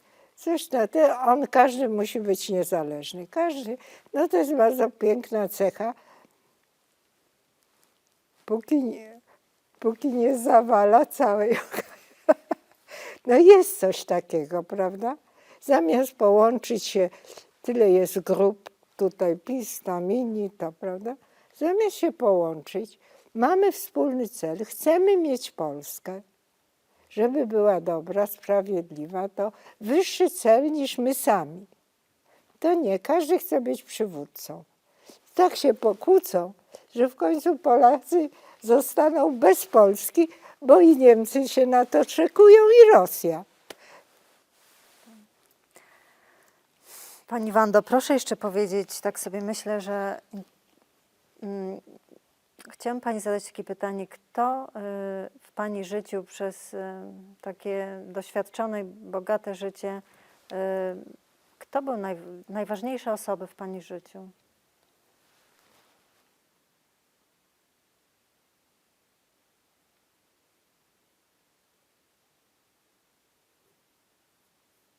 No wie pani, najważniejsze osoby to pamięć o mojej matce, chociaż Ona nie mnie służyła, ale innym. To była naprawdę jakaś no, zupełnie niesamowita osoba. Mój mąż, który zawsze pozwalał działać, robić co drugi człowiek. Nigdy nie starał się jakoś dominować nade mną, czy jak tutaj byłam, jak tu pracowałam w Polsce, czy potem jak przedtem pracowałam tu, czy gdzie indziej. Zawsze chciał, żebym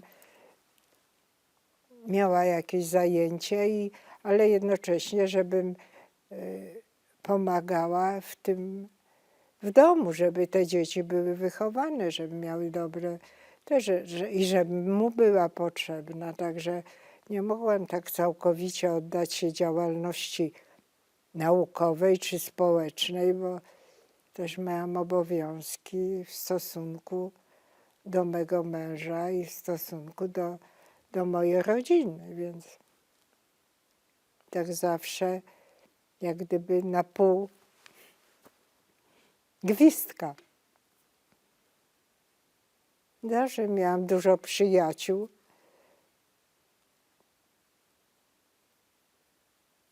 W Polsce też.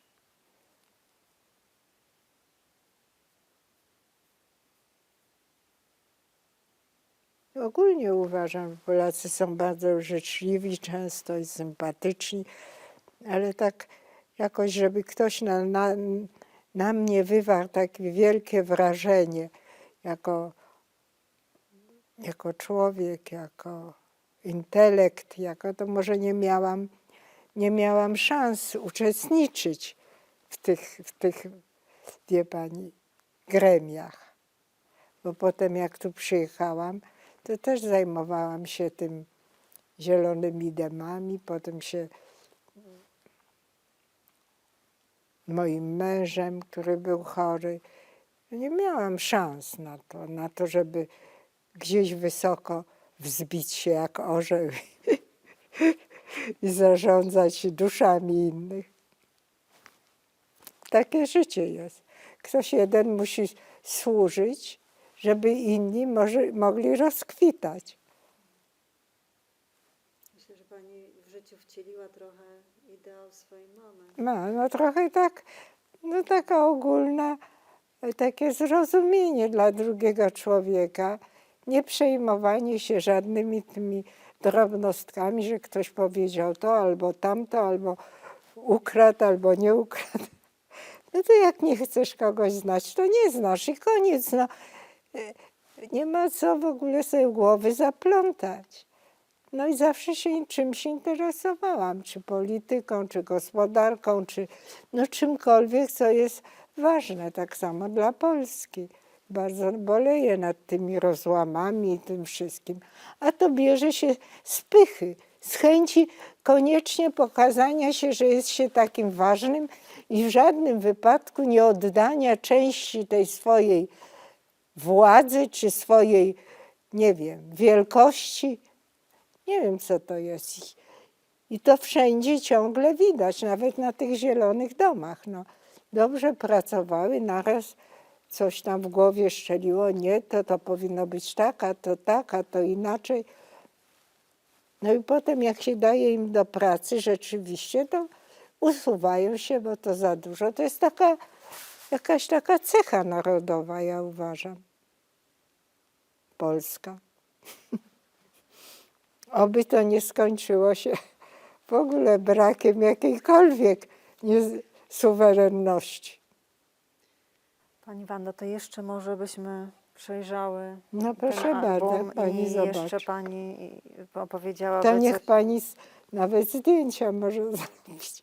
Zobaczy pani tą moją rodzinę. To jest moja mama, nadzwyczajna osoba, która całe swoje życie poświęcała ludziom, którzy coś potrzebowali, albo w nauce, albo w zdrowiu, albo w przeżyciu, i która poświęciła swoje życie, swoich 4 dzieci, żeby pomóc biedniejszym od niej dzieciom żydowskim, z getta i zginęła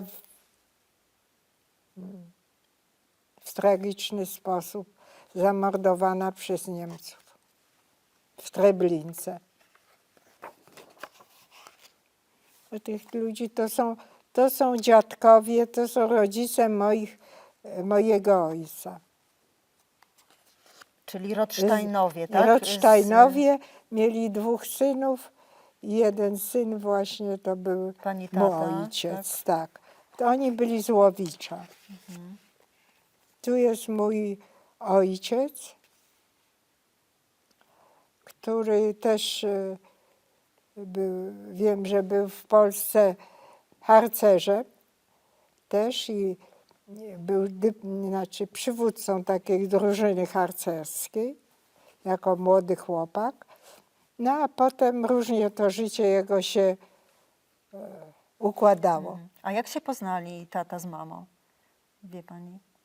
A tak, wiem, bo mój ojciec miał brata, bardzo takiego aktywnego gospodarczo, bardzo utalentowanego biznesmena. I ten brat miał piękną żydowską narzeczoną, balerynę. I on mieszkał u tego brata przez jakiś czas. I ta balerina zakochała się w moim ojcu. Wyjechali razem do Francji. Tam we Francji on skończył te inżynierskie studia i potem wrócił do Polski w 35, 6 rok później jeszcze z tą osobą. Ta osoba zachorowała na jakiś na brzuch, tam jest, jak to się, woreczek żółciowy i woreczek taki, no nie wiem. Wyrostek? Co? Wyrostek? Wyrostek robaczkowy. No i dostała zapalenia tego wyrostka. I bała się pójść do lekarza polskiego i ten wyrostek pęknął. I zabita została w ten sposób. Wtedy miała 30 parę lat. Bardzo była podobno piękna i ojciec szalenie w niej zakochany. I ten brat jego, żeby mu życie jakoś pomóc, osłodzić, mimo że zabrał mu dziewczynę, tamten się z kimś innym ożenił, z inną osobą, a ten dostał tego Chryslera jakiś od swojego brata i mówi, pojedź se na wycieczkę, z kim chcesz, żeby troszkę się rozluźnić po tym nieszczęściu. Ten pojechał i zrobił wypadek koło Kutna i poszedł do szpitala. A w tym szpitalu była moja matka. Pracowała. No i się zakochali. I go leczyła, tak? I go leczyła. Okay. No i się zakochała. Rozwiodła się z swoim pierwszym mężem. I to był mój ojciec. Także też miał za sobą romantyczne historie. Tak. Zobaczmy dalej. Ale jak ja mam obrazy tego ojca, fotografie zrobione w Rosji, to na każdej tej fotografii to jest w nim taki żal, że on co był taki bogaty, młody, taką piękną, naraz musi być w tej Rosji. I taka gorycz niesłychana bije z każdego zdjęcia. Jak to się mogło zdarzyć, że taki jedynak, no i tego, tam, no niby miał brata, ale ten był taki przystojniejszy, naraz mam. Także tak, no tutaj jest moja mama, no popatrz, jasne włosy. Tu ja, tu mój bliźniak, tu ten starszy braciszek. I to jest gdzie? W Kutnie, tak? W Kutnie, tak. wygodne życie w Kutnie. Tu moja mama z tym, a tutaj, a tu się bawimy w ogrodzie, czym jeździmy czymś. Jak ten mój tutaj też. A jak pani pamięta to dzieciństwo w No Kutnie? ja wie pani, to ja mam mało pamięci, ja tylko pamiętam jakieś piękne sypialnie i ten ogród, ale tak to trudno mi coś pamiętać. Matkę też trochę pamiętam, ale widać, że byłam szczęśliwa. A jaką osobą była pani mama? Pamięta No pani? mama, ona nas nigdy nie męczyła. No ona nas nie...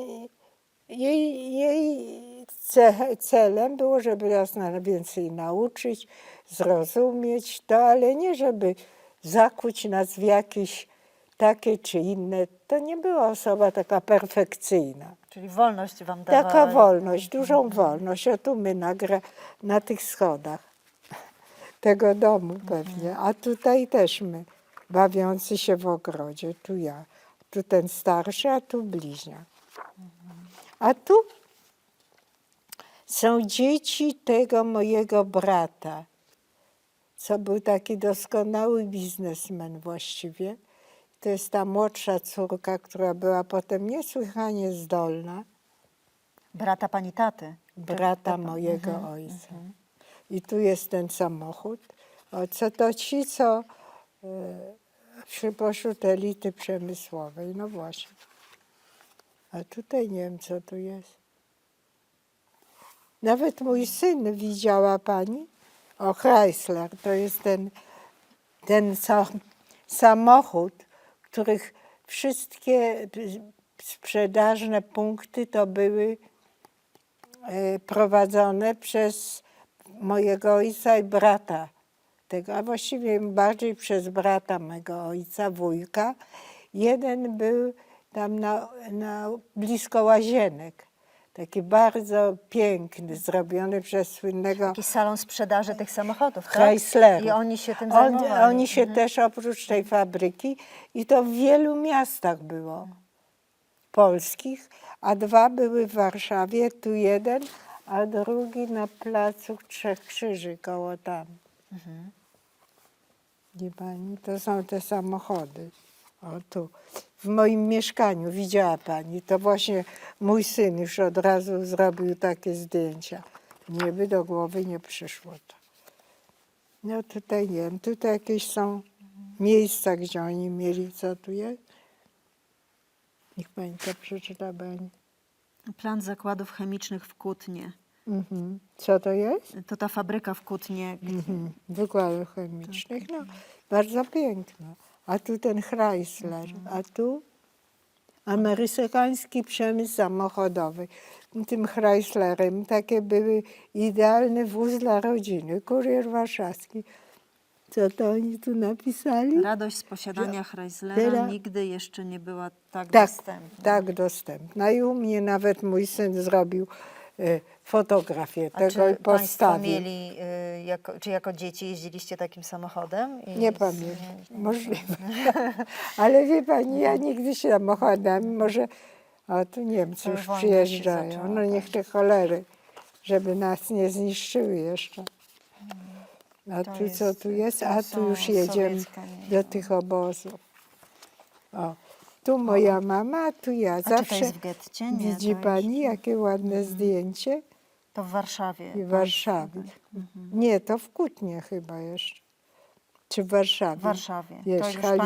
państwo- A tu my, ja i ci moi braciszkowie, a tu ten Stasio, najmniejszy, nazywaliśmy go Fają, widzi pani? Dlaczego? Bo zawsze palec w ustach stał. A tu moja mama. A czy pani coś pamięta z getta, tak w ogóle jakieś wspomnienia ma Mam takie? takie, wiesz, no, trudno mi powiedzieć.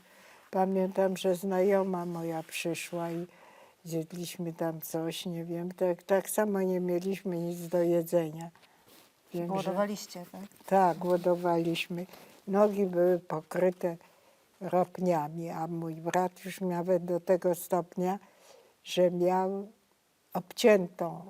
Chcieli mu obciąć nogę.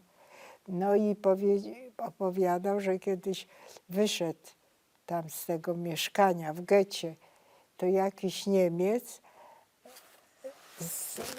jak miał ten papieros, to zgasił na jego ręku, tu wysoko, do tej pory i ma plamę tego. To widocznie porządnie gasił.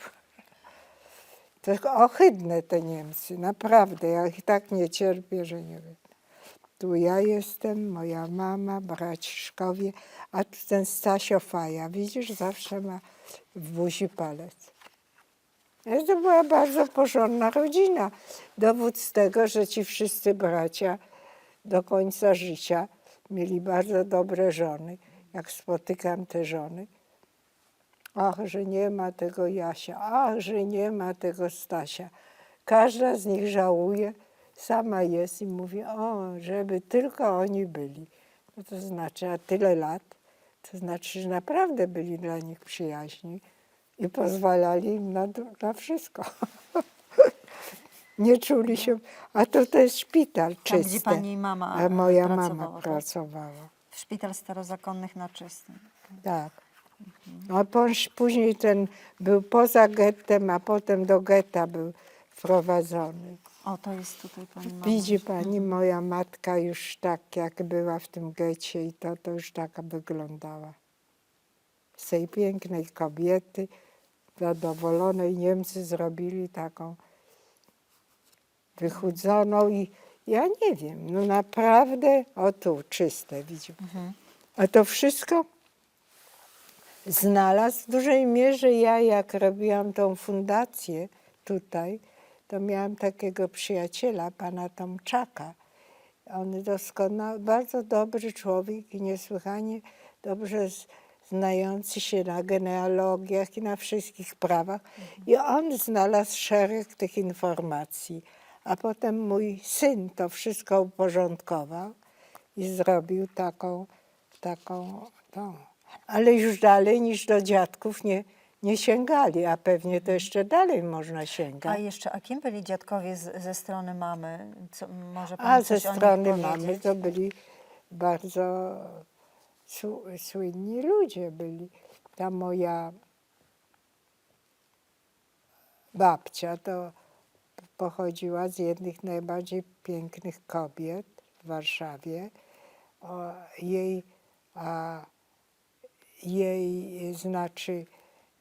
A dziadek, no to mam cały tom poezji jego, który on był lekarzem też. On był w wojnie w Rosji, potem przyjechał do Polski. No i zajmował się, ale był bardzo schorowany z tego. Ożenił się z tą moją babką i on, ale oprócz zawodu i zajmował się tymi ludźmi, którzy wyjeżdżali na różne roboty, tymi chorymi. I badał tych ludzi, co do Ameryki, na zachód i wszędzie wyjeżdżali z Polski. Żydów chyba, nie wiem, zresztą czy Polaków i Żydów. No i on był lekarzem, ale jak już był starszy, to przestał już być lekarzem. I on zajmował się, bo też miał artystyczną duszę. No więc zaczął się zajmować kabaretami. Pisał właśnie te poezje, wydawał. No, organizował różne tam jakieś przedstawienia, czy koncerty, czy coś. Także on też był człowiekiem bardzo takim wykształconym. Ale czy on i babcia... On potem, właśnie, to było ciekawe, ja nie wiem jak do czego doszło. Wiem, że on był, jakoś znalazł schowanie, jak Niemcy przyszli pod Warszawą. W tej chwili... Czyli nie był w getcie z wami, ukrywał się, tak? Nie. Ukrywał się. Ukrywał się w polskim tym, nie był w getcie. I on jest taka słynna miejscowość, tak jak jest Wilanów, czy inne te miejsca, to też jest taka, no to Pod znajdę. Warszawą gdzieś, tak? Tak, koło Warszawy. I on tam mieszkał, jakoś się ukrywał pod innym nazwiskiem. I w 48 czy 7 roku umarł. A babcia? A babcia już umarła wcześniej, już w Przed wojną. 41, drugim. Ona umarła na tyfus, bo zaraziła się od tych. I ona wydawała książki, była w takim wydawnictwie i z tego zarabiała. A ten mój dziadek, tak, to dziadek, on był w Wojsku Polskim przed rewolucją, potem jakoś się dostał tam do Rosji, tam był w jakimś, potem przyjechał z Rosji, ale już był bardzo zmęczony i też schorowany. No i w Polsce był lekarzem, ale potem miał też zainteresowania literackie. No i też mam całą jego historię i całą jego taką dużą książkę, współpracę z tymi kabaretami. I właśnie nie wiem, czy to on napisał, ale on podszywał się, że napisał tą taką bardzo piękną piosenkę. O, tutaj tak. Dymek z papierosa. No, że bardzo nic, znana bardzo jest, znana. tak. To właśnie To on. pani dziadek? Tak. Także widzi pani, rodzinę miałam bardzo elegancką. A czy rodziny dziadków od strony mamy i taty to były Żydowskie. ale zachowujące tradycje No tak, na co dzień? żydowskie. Tak, żyjące Tak, tą religią? tę żydowską, tak.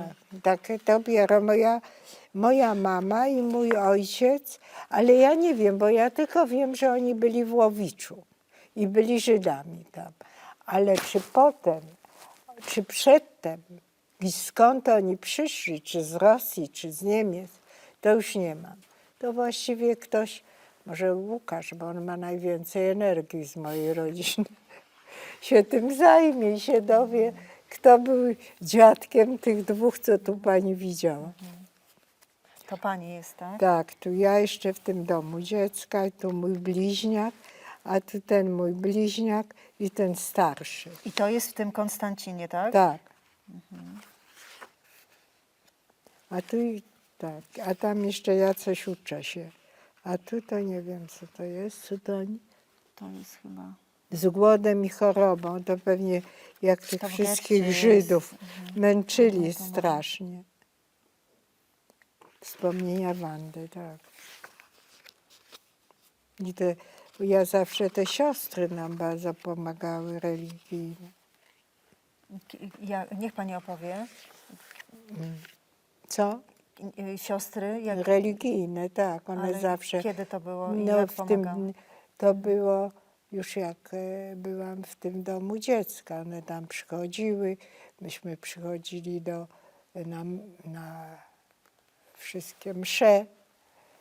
Też przychodziły, żeby nas uczyć religii.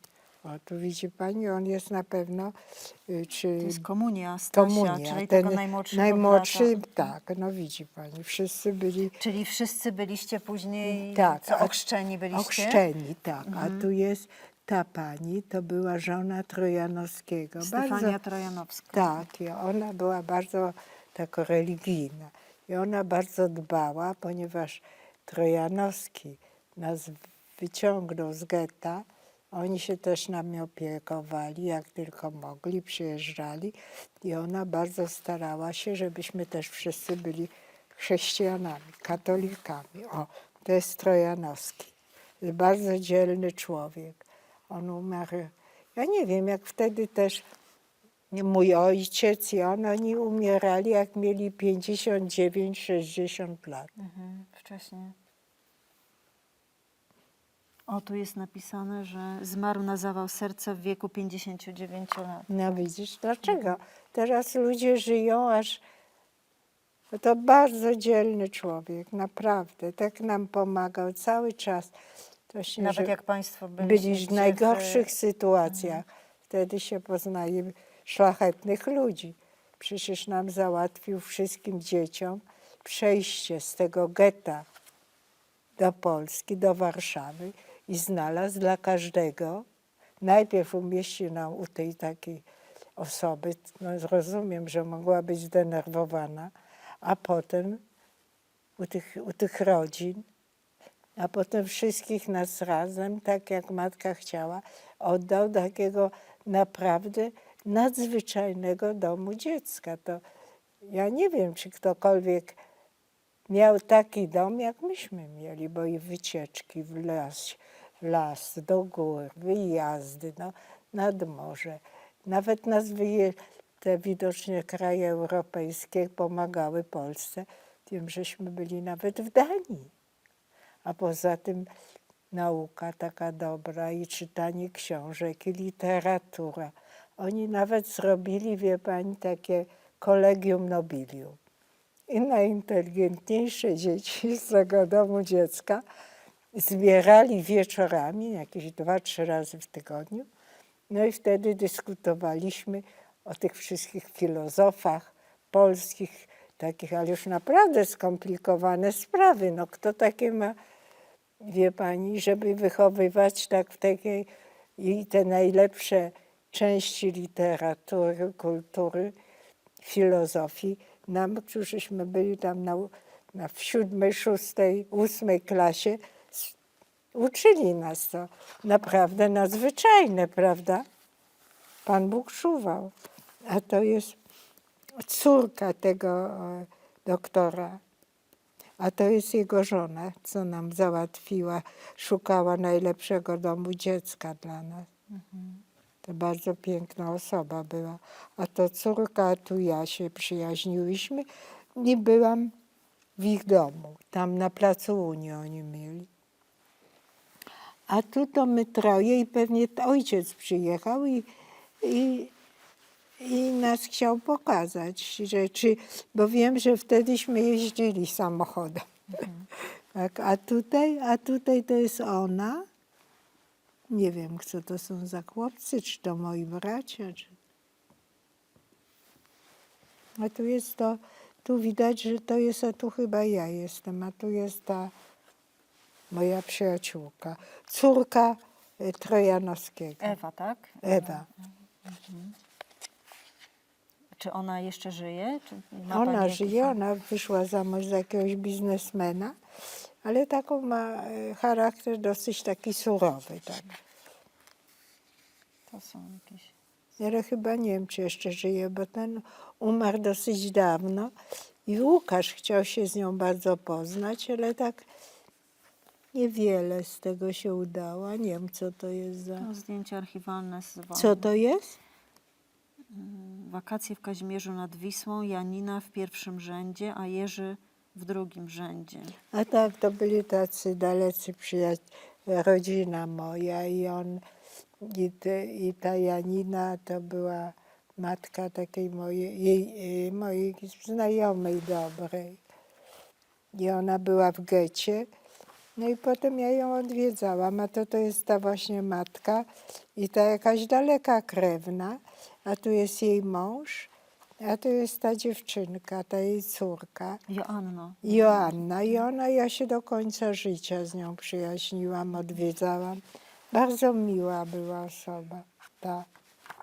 A matka zawsze pracowała, wiem, i ona była psychologiem i się zajmowała. Tutaj jest ta córka. A tu nie wiem, co to jest. To też pewnie z jej rodziny.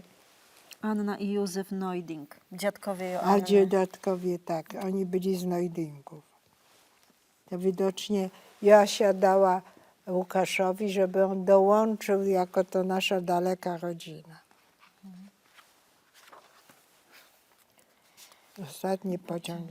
No niech pani mi wytłumaczy, dlaczego moja matka pojechała do Treblinki, prawda? Nie umiem pani Tego, wytłumaczyć. tak to wie pani, bo każdy by się trzymał jak ognia tych swoich dzieci, żeby być z nim. Jeszcze chciała mieć 12, to jak musiała i kilka lat nie pracowała, żeby się nami zajmować, no to jak mogła potem nas zostawić? Ja Czy pani całe życie zadaje sobie to pytanie? Tak, całe życie. Ale wie pani, nie ma jak. A tutaj ci wszyscy ludzie biedni, no, naprawdę, i ci Niemcy nigdy nie byli ukarani za to. Coś niesłychanego. Czy pani widziała taką, no tam mówią, że murzyni okropni, gdzieś się biją. A co to za porównanie?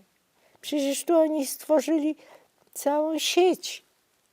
Wszędzie zabierali nas bez powodu, bez żadnych przestępstw do obozów śmierci. No jak? I gorzej nas traktowali niż jakieś, ja nie wiem.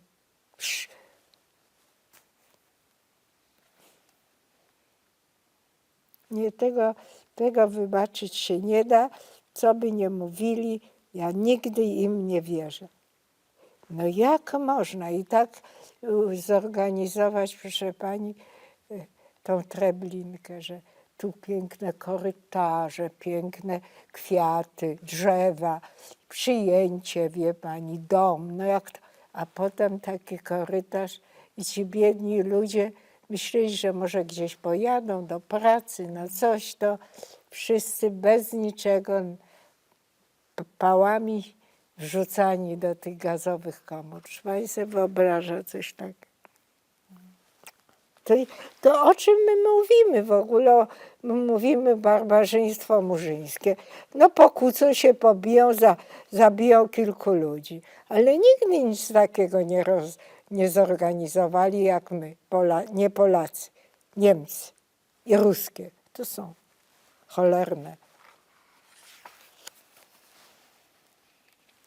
No to ten cały obóz. A tak? czy pani, przepraszam, bo to takie jest pytanie, ale bo rozumiem, że pani mama zginęła tam w Treblince i nie ma takiego grobu, który mogłaby pani odwiedzać. Tak? No tak. Jest, czy pani była w Treblince jako... Tak, byłam wiele Jak- razy. Nawet pojechaliśmy z moim synem, tym starszym, i taki kamień przywieźliśmy, tam napisane jej nazwisko i imię, i on to miał w tym plecaku takim wielkim, i tam postawiliśmy w Treblince, żeby było coś po niej. No i zawsze tam jeżdżę często, jak on przyjeżdża i mnie zabierze, to jeżdżę do tej Treblinki zawsze. Każdego razu. Na pewno w lecie przyjedzie znowu, to na pewno pojedziemy, no bo, o widzi pani, to on gdzieś jest koło. imię pani mamy. Tak? Mhm. Ja tutaj. A tu już pani mąż. No. Tu jest mój mąż, tu jest jego ojciec, który też został zabity w jakimś obozie niemieckim w Zesie Birkenau. Państwo się poznali na tym samym, na tych samych studiach? Na No, studia. razem Tak, studiowaliście? wychodziliśmy, takie były drzwi. To, on wszedł, takie, wie pani, to wszędzie są. On wszedł razem ze mną, mówię, to ja z tobą wyjdę, pójdziemy razem. A co Tamśmy pani się studiowała? poznali. Chemię na Politechnice Warszawskiej. Ale nigdy to nie było, znaczy to no, studiowałam, pracowałam jak pracowałam, ale to nie była moja... No, tutaj jest ten dom Anusia. Ładny. A, ten dom dziecka, tak? Tak. Mhm. Tu bardzo piękny był ogród. O, tu widzi pani. To państwo są Tutaj kopiemy jakieś takie, żeby tu było jakiś, grądki. tak. Mhm. Czy pani to wspomina tak? Tak, jakiś bardzo, szczęśliwy bardzo. okres Wie w pani, na życiu? pewno, że nie jest tak szczęśliwy, jak się ma matka, a tutaj cała grupa dzieci, gdzie ja tu jestem.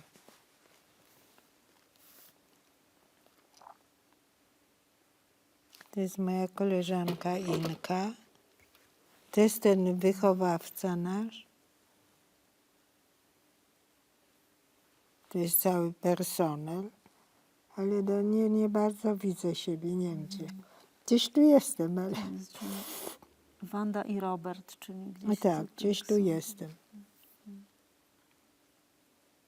To jest ta Inka moja. Żyje, nie wiem, nie umiem poznać, wie pani.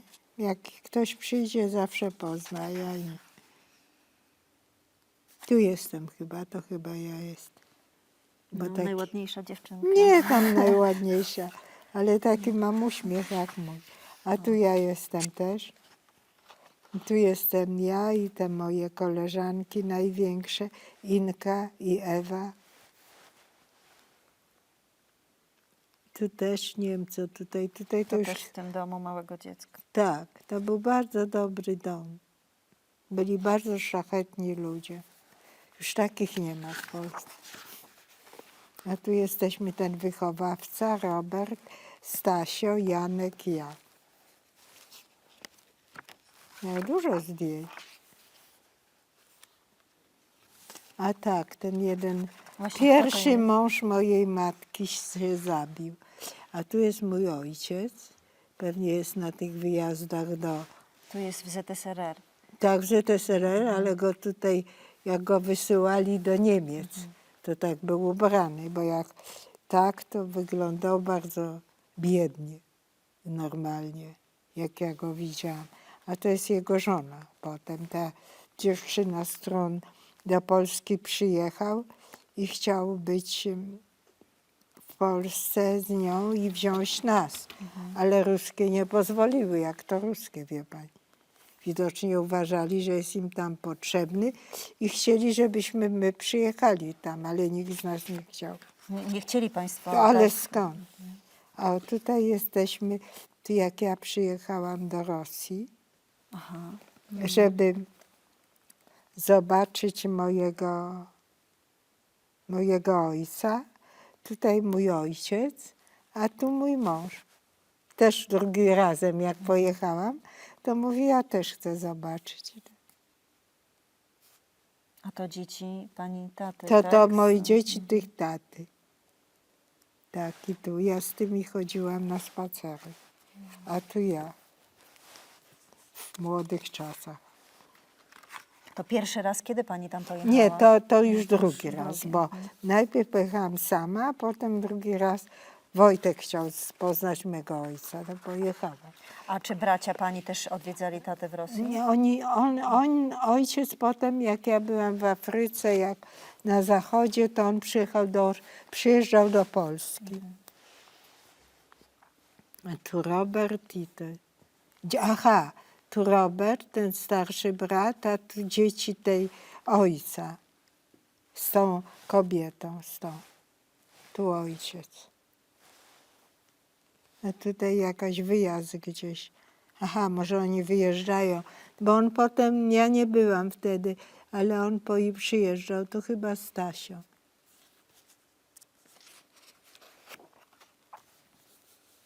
A tutaj my i jedna taka ciotka nasza Halina przybrana. Szenicer. Tak, to siostra pierwszego męża mojej matki.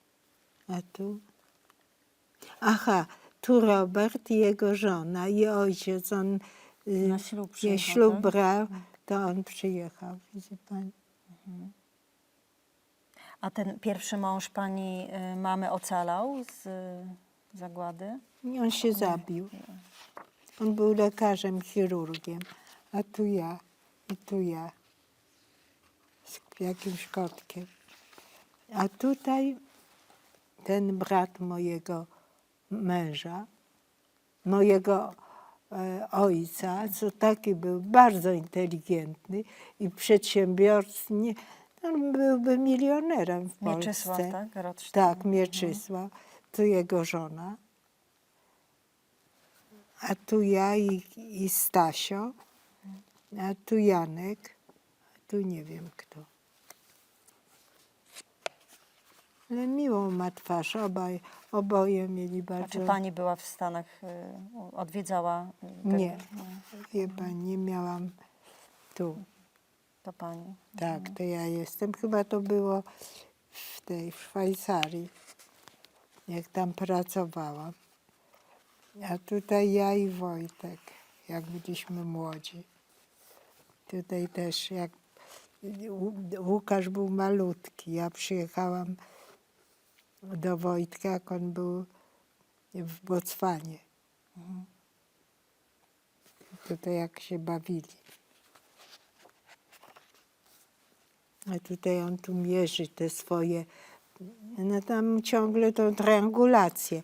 A oni tu napisali, my chcemy Mrs. Albińska. Ja byłam w Szwajcarii wtedy, a tu mój mąż. Z tym Land Roverem, gdzie robił te triangulacje tej Botswany. A tutaj ja z tym synkiem. To już jest w RPA, czy gdzie to Chyba tak. w Botswanie jeszcze? W Botswanie jeszcze. Może to bardzo malutki, to pewnie jeszcze w Botswanie. Ja tu służąca taka. A tu babcia, znaczy matka Wojtka. A tu ja, Łukasz i Dominik. Tu Łukasz i ojciec. Łukasz i ojciec. A tu Łukasz, tu babcia i Dominik, a tu Łukasz, a tu matka Wojtka. Wojtek bardzo tą matkę kochał.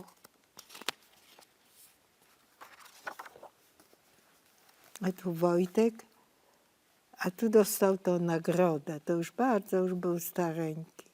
Dostał tego nagrodę Mackiewicza za najlepszą W 2004. książkę, to za jest, te tak? książki.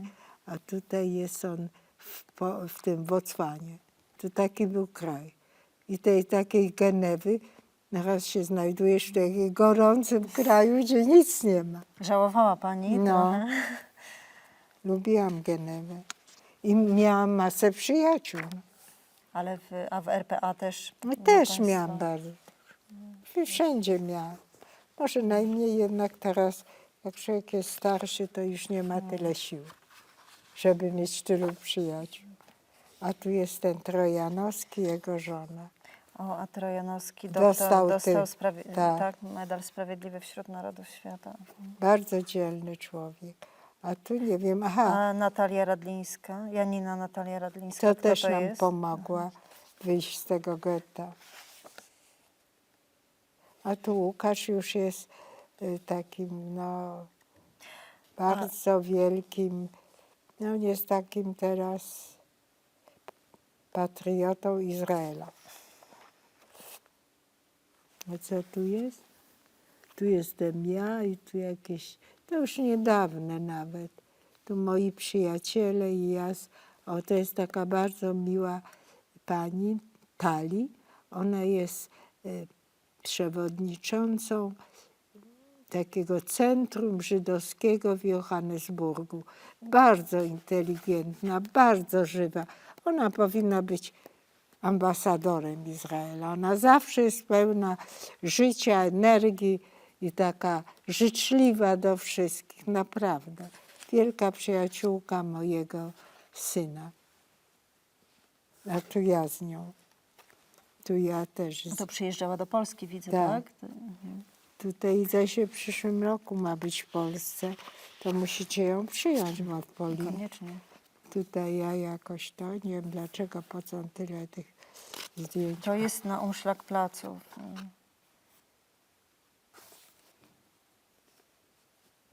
Co tu jest? O, tu jest Tatali, tu ja, tu Łukasz. Tu ja, a co tu jest? W Izraelu. A w Izraelu. A tak, ten pan z Izraela. Z polsko-żydowską rodziną katyńską. A tak, bo wie pani, w Izraelu zrobili pomnik Katynia. Bo i Łukasz ma fundację. I 500 Żydów było zabitych w Katyniu, w tych obozach. Więc ja powiedziałam, tylko że ja nie mam ani tyle siły, ani tyle energii w ogóle, ale ja uważam, bo zawsze się mówi Polacy, Polacy, a Żydzi to nic. Kiedy, jeżeli pani popatrzy, ja mam książki, ilu Żydów we wszystkich powstaniach polskich uczestniczyło? Po wszystkich i w styczniowym, i każdym. I są nazwiska, ile poświęceń, ile przez to tych Żydów pozbawionych zostało przez ruskich cara posiadłości, wyrzuconych z kraju, zabitych. Dlaczego nie zrobić, ja mówię do Łukasza, Łukasz, dołóż do tego wszystkich Żydów, którzy zginęli w walkach o Polskę. On mówi, nie, tak nie można, to mogę tylko to zbuduj sama. No ale rzeczywiście powinna być taka fundacja, dlatego, bo Żydzi, którzy są w Polsce, tak jak ja, często są też patriotami polskimi i byli i należy im się cześć i wdzięczność za to, że byli Żydami i wielkimi Polakami. Ja nie wiem, dlaczego do tej pory tego nie ma. Może pani założy. Dlaczego nie? Jak mój syn założył? I pani syn w tej fundacji zajmuje się pamięcią o Żydach, Żydach którzy zginęli w Katyniu. Tak. Żołnierzach żydowskiego Tak. pochodzenia. 500 osób, to dużo, Bardzo dużo. ale naprawdę to trzeba zrobić, dlatego, bo Polacy też mają przewrócone w głowie i ja nie mówię, że to są jacyś ludzie źli czy coś, ale głupi. No, głupota czasem kończy się jakimś czymś nienormalnym. No i właśnie oni nie pokazują tego, ilu Żydów, którzy tu mieszkali, bo jednak trzeba powiedzieć, że od 700 lat Polska przyjmowała. Różnie to bywało, jak raz dobrze, raz gorzej, ale nie było obozów śmierci jak Niemcy, czy wysyłek do koncentracyjnych obozów na koniec z Rosji, prawda, jak w Rosji. Nie było aż tak, tylko tu żyli i najwięcej z całego świata było w Polsce. I oni przyczyniali się do rozwoju kultury, do wszystkiego, tak jak moi, prawda? I ci tysiące innych. I Polska była dużo bogatsza, jak byli Żydzi. Bo to wnosiło ogromne ilości intelektu tutaj i wszystkiego. Także ja uważam, że to jest wielkie zaniechanie. Oczywiście ja już jestem za stara, ale ktoś powinien zrobić taką fundację, nie tylko Katynia, ale fundację współpracy Żydów z Polakami i ilości Żydów, którzy poświęcili swoje życie, swoje rodziny, swój dobrobyt, żeby bronić Polski. Pani Wanno, nasze muzeum troszkę spełnia tą rolę przypominania pamięci o właśnie takich... No tak. No to jest bardzo ważna rzecz. Dobrze. No tu ja z Wojtkiem, tu ja też z jakąś, już nie pamiętam. A tu pani w Kutnie, odwiedza pani Kutno? No tak, teraz też mam pojechać. Tam jest taka pani, której cała ta grupa jest bardzo życzliwa i pomocna i teraz byliśmy też na A są wielkich jeszcze jakieś pozostałości po tych fabrykach No pani tak, ale rodziny? wie pani, to trzeba powiedzieć, że to jak ta fabryka dobrze prosperowała. Oczywiście od razu Niemcy, jak przyszli do Polski, to wszystkie te urządzenia produkujące sztuczny kauczuk i to zabrali i tak dalej. I potem zostawili właściwie przede wszystkim te spirytusowe wszystkie, nie te takie bardzo najwyższej jakości, te nowoczesne urządzenia, No i tam była bardzo duża fabryka. Potem, jak zwykle, przyszła, też nie należy tego, no przyszła ta transformacja. No tam była fabryka, no to co? Ta nomenklatura skradła wszystko. I ta fabryka jest właściwie, no to no w ogóle nie jest, no jest tak zniszczona. Połamane ściany, poniszczone wszystkie rzeczy, które tam były. Jedyna taka rzecz, co została, to taki wielki komin, z którego wszystkie te ifony i tak dalej są zasilane, bo taki ogromny. Ta wieża jest, ale jak tam pani wejdzie do tego miejsca, to w ogóle, wiesz, rozpacz ogarnia. Zdaje się, że oni tam coś mają budować. Nowe miasto czy coś.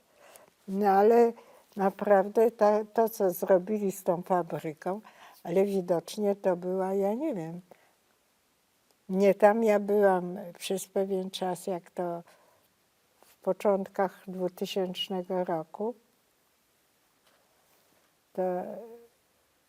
to mówili mi, że ta fabryka jest niszczona i to, no ale ja nie mam takiej siły przebicia, ani takiej energii, żeby o to zawalczyć. Zresztą to już było upaństwowione w 1945 roku, bo najpierw Niemcy, a potem oni. Także tak, nie ma się co przejmować. Ludzkie, najważniejsze to są ludzie, a nie tam posiadłości są, nie ma. Chociaż teraz zdaje się, że pieniądz to w ogóle cudo świata.